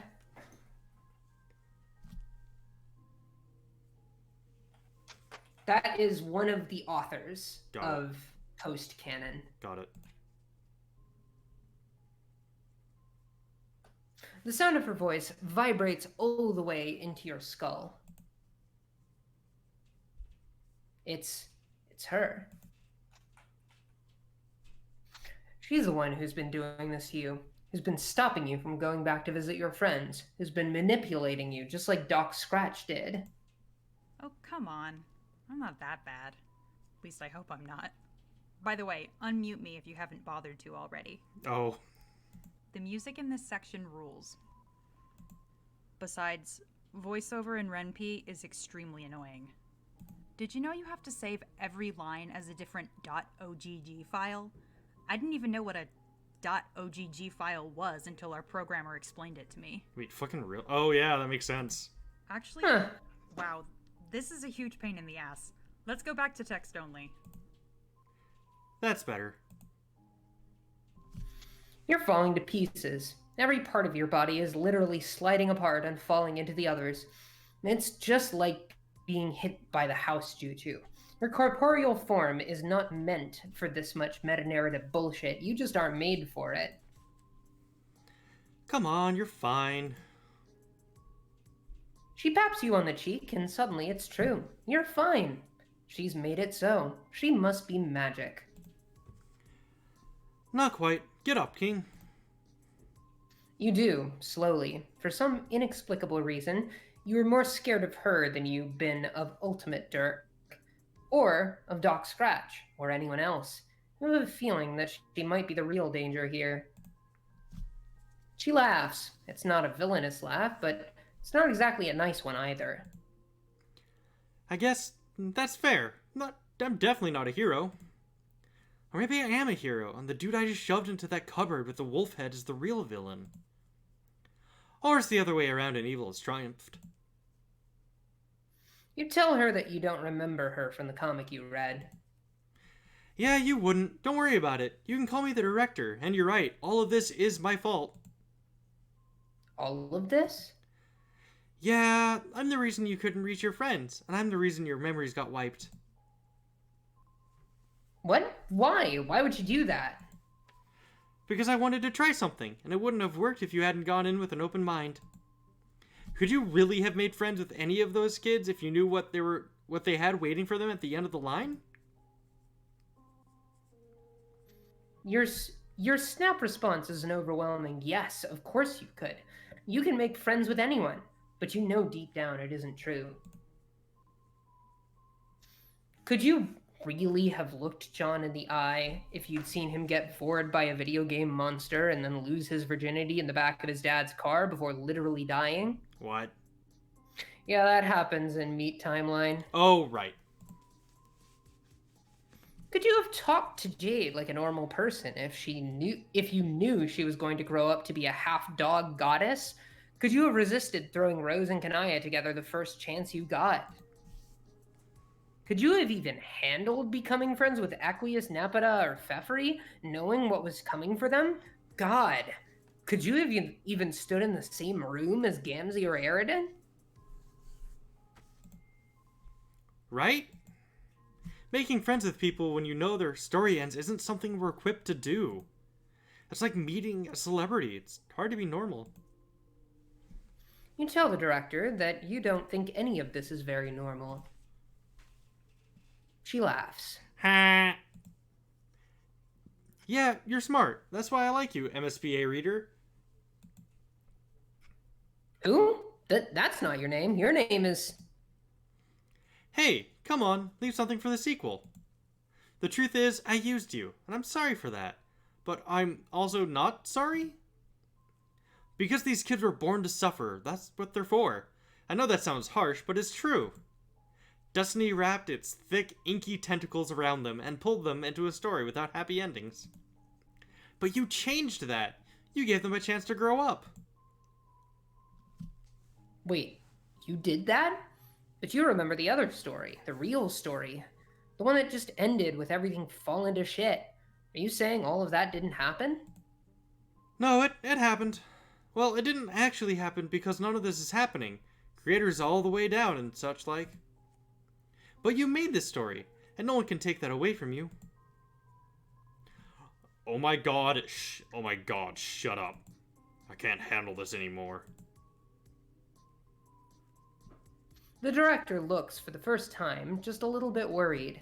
She covers it up quickly, however, and regains her placid stance of neutral indifference. You want a real villain? This guy right here. This is so fucking stupid, even for all of you. I'm aware of that. How dare you? You're gonna lecture me on Audacity? Come on, man. You're not even real. And yet, you keep talking to me. Wait, does Dirk know he's a part of a webcomic? Yeah. Huh. Wow. You feel like you shouldn't be here for this, possibly. You always kind of feel awkward when authority figures fight. I'm not here for her. I'm here for you. We weren't done talking.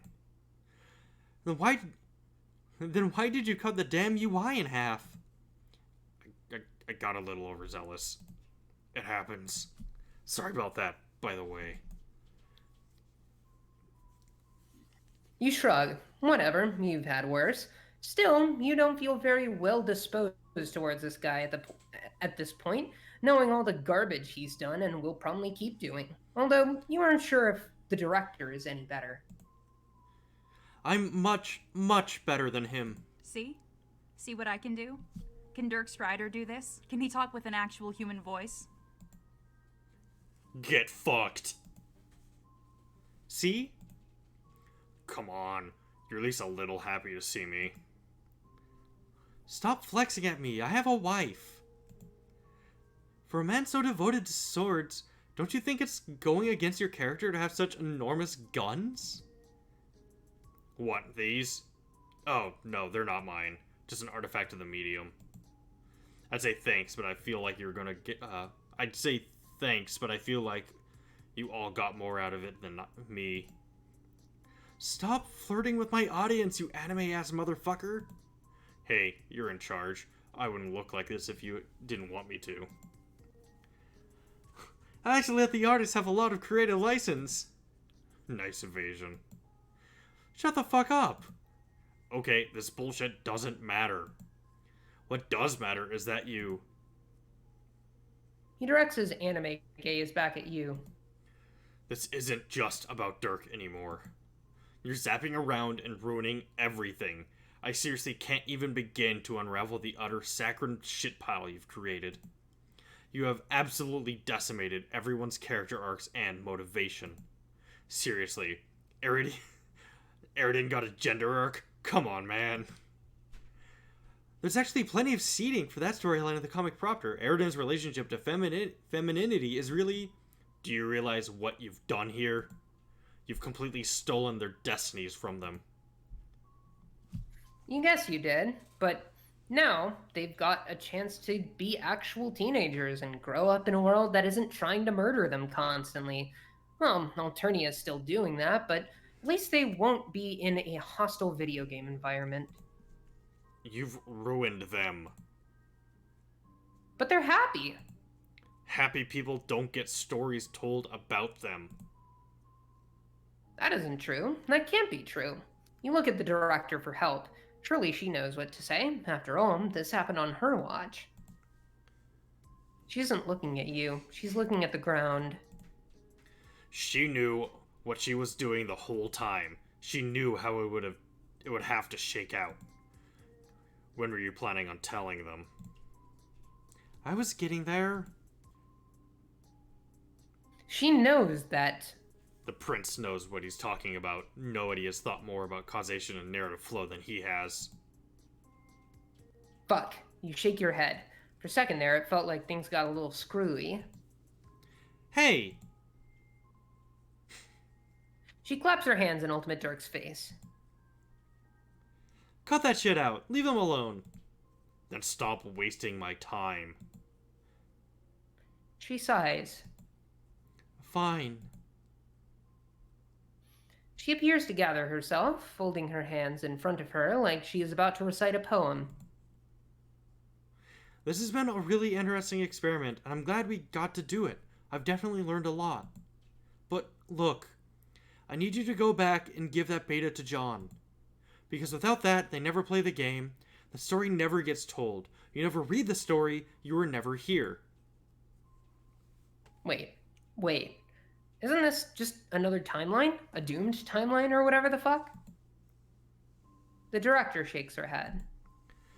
No, it's a retcon. What you're doing here would be turning the Alpha timeline into a doomed timeline. And since the story has technically ended and started again, and then ended and then started again so many times, switching tracks at this point would corrupt it beyond recognition. You would cause a paradox so catastrophic that it would literally tear the multiverse apart. You mean, like the scratch? Worse than the scratch, this would be the blackout. Utter ruin. But wait, you already threw the beta in the goddamn sewer. Shouldn't this have already happened? This utter ruin? No, because you still have the power to go back and change it. If you decide not to act, then we have to worry. You look back and forth between Ultimate Dirk and the director, trying to find a way out, some indication that they're fucking with you. They don't seem to like each other very much, but they do seem to be joined in their insistence that this utter ruin bullshit is going to happen unless you betray all of your friends, unravel everything you did here. What was the point of doing any of this if you were always just going to have to lose it all in the end? The director shrugs. What's the point of doing anything? What's the point of living if we don't know that is going to end in death?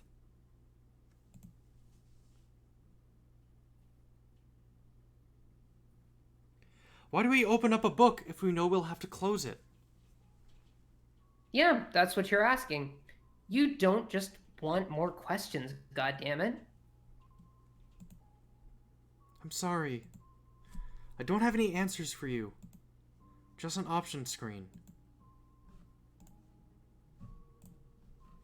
Okay. I'm looking at the list of things. Mm-hmm.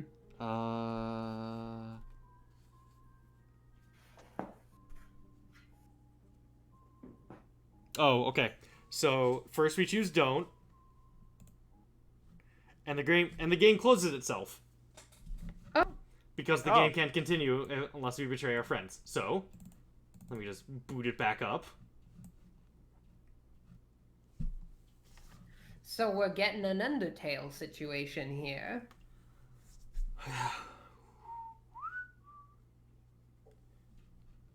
Wait, what do you mean the game's uninstalling? What do you mean deleting my save? I'm kidding. By the way, we did get, oh god. Don't believe in yourself. Believe in the me that believes in you, Dirk. God damn it. And then we have Director's Cut. And then we have 3 left. No Quitters, No Desolation, and Savior of the Waking World. Share your screen. You can't see it yet. Oh, really? Yeah. Oh, that makes sense.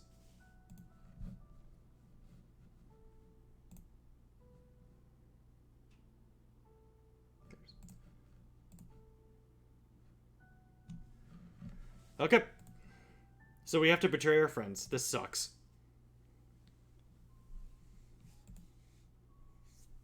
Fine. You know what? Fuck both of you. You'll do it. But also, fuck you. That's fair. Thanks for being reasonable. Get out of my video game.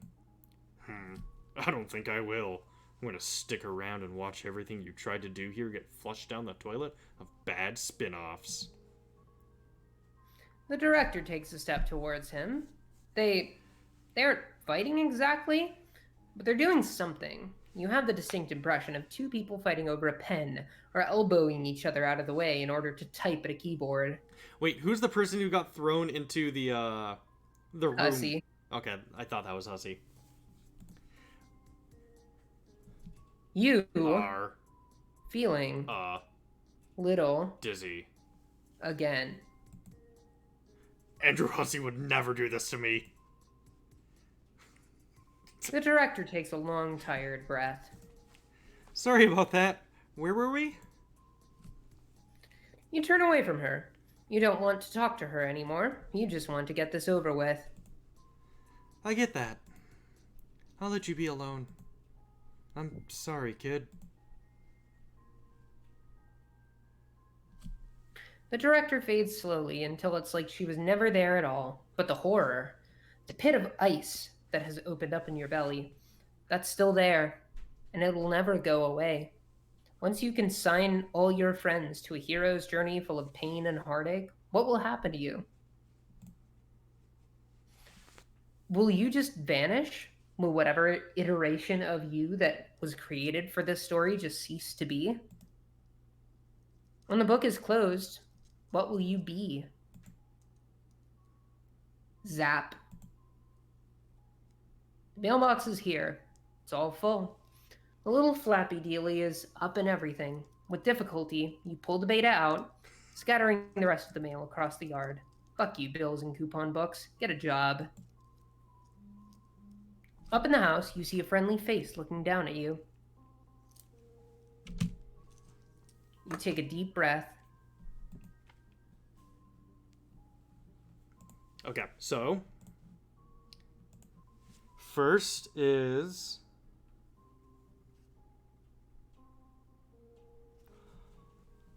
throw the beta back in the sewer again, which again closes the game because again you're just Cool.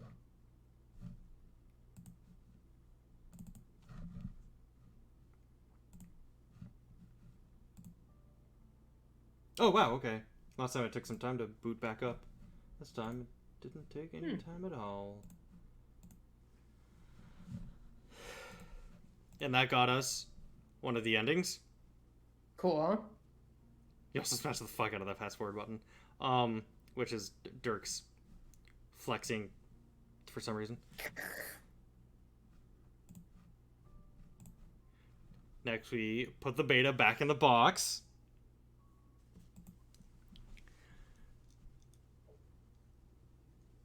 The streets are empty. Wind skims the void, keeping neighbors apart, as if grazing the hollow of a cut reed, or say, a plundered mailbox. A familiar note is produced. It's the one Desolation plays to keep its instrument in tune.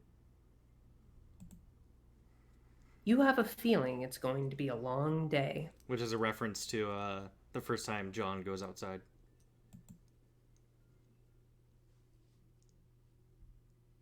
That's it. Wait! There's No. one last ending. Discover the true ending. So what do you think we have to do? I don't know. Obviously not click on the text boxes. Mm-hmm. What else can we click on? What's clickable?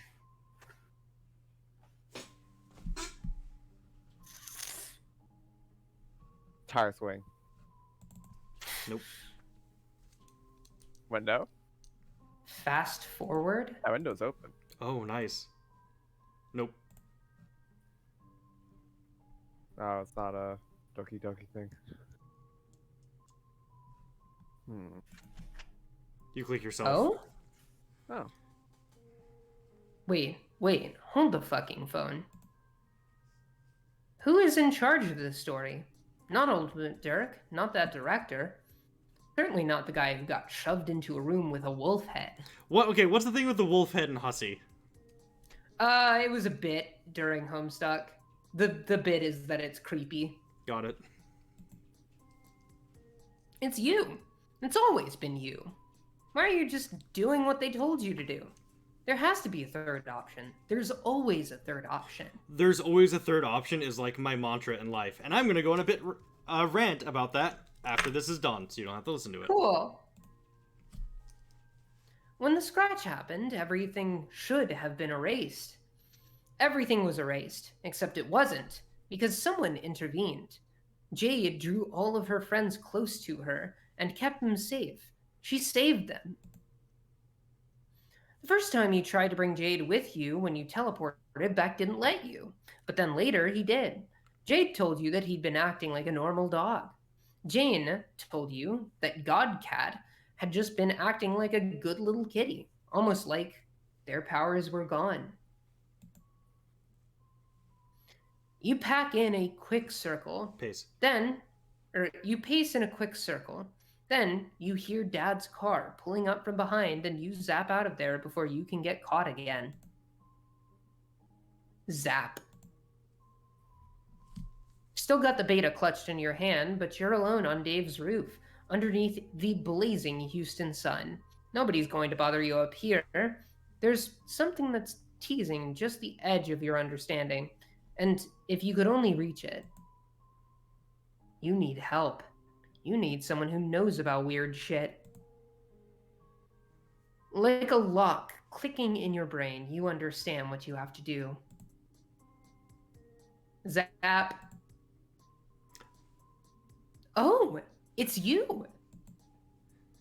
How's it going? You look a little tired.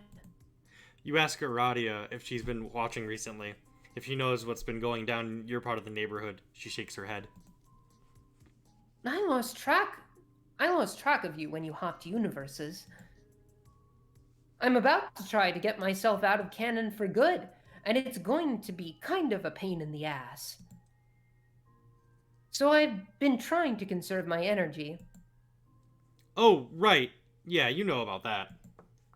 She raises an eyebrow. Don't worry about that, actually. You know some lore. You know some lore is all. You might have seen what's going to happen to Aradia next. Actually, she doesn't have too much to worry about. She and Solix are fine. Actually, they're probably more fine than almost anyone else. That's good to know, I guess.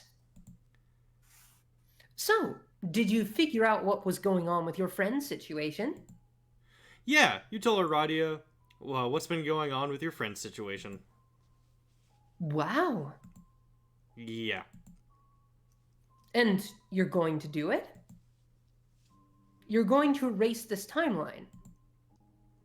Because if you are, then, no offense, I might head out of canon a little early. That's just the thing. You think you might have a plan? Oh? You tell her the plan.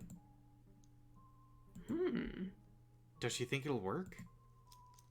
A slow, brilliant smile paints a sunrise across her face. I have no idea. But I'd love to watch. Zap! The green sun. Oh, hold up. The green sun spreads out below you like a giant radioactive gumball that absolutely wants to tear you into a million greasy pieces. You can feel it tugging at all of your organs, twisting up all of the words inside you, making a mess of the themes, dragging motifs screaming to the surface. This is the single largest source of raw narrative mass in the multiverse, and it should be killing you. Do you actually need me to do anything?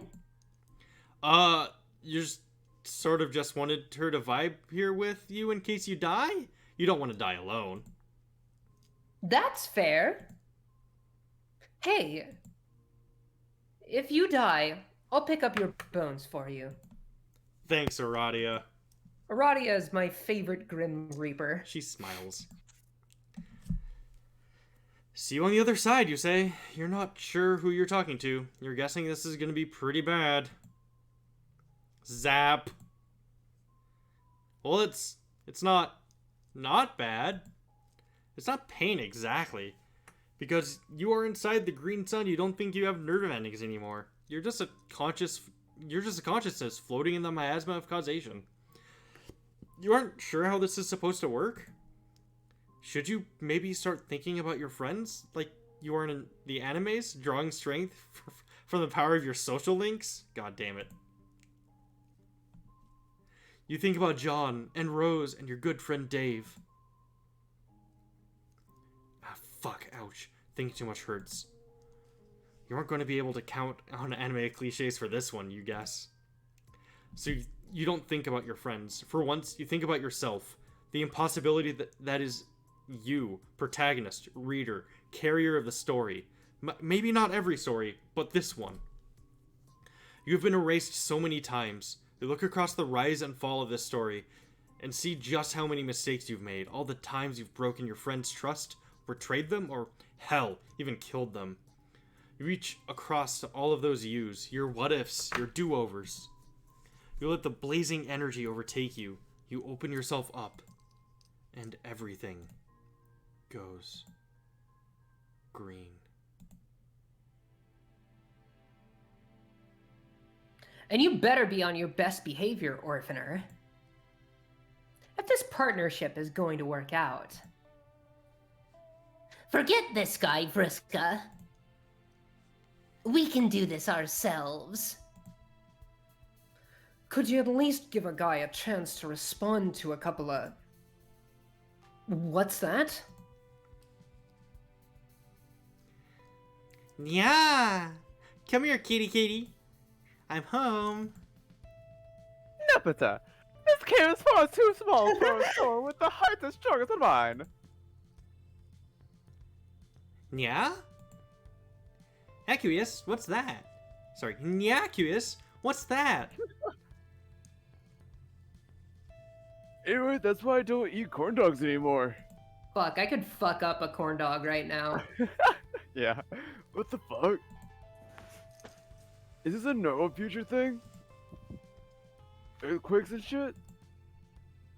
I guess that's a normal whenever thing, but we don't get many of them in Houston. I don't think that's an earthquake. Autoresponder? No seismic activity detected in the area.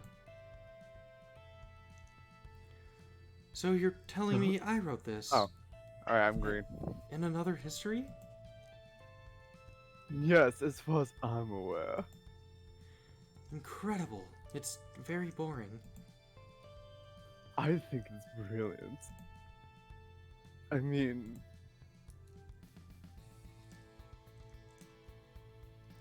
The green sun pulses around your slowly collapsing being as you feel it subsume you. You feel yourself unspooling, swallowed in light. You think of how you came to be here, where you are right now, and the choices you made along that path. What are the odds that the you that prevailed is this one? It's probably something that could be mathed out, but you're too busy eating the fucking sun with your whole body to figure it out. Instead, you sink into the feeling of connections that hold you together. The bonds you created are threaded through your arms and your belly and your heart. Your body is nothing, consumed by flame. And yet, you feel yourself start to become. Zap.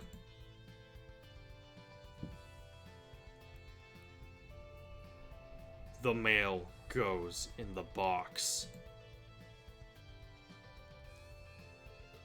Okay, get ready. This is the best part of the movie. All the classic memes come from this part. You know, watching us flash through all these characters, it makes me realize how many times we made you do voices, Ash. That's okay. I like doing voices. John, every part of this movie is hot trash. Aw, it's not that bad. I want to see the guy put the bunny in the box. Of course. This movie's so bad that the drones are approaching your neighborhood. It's too late for the human race. Dark. Sorry. The concept that, Kakarot thought that the movie was so bad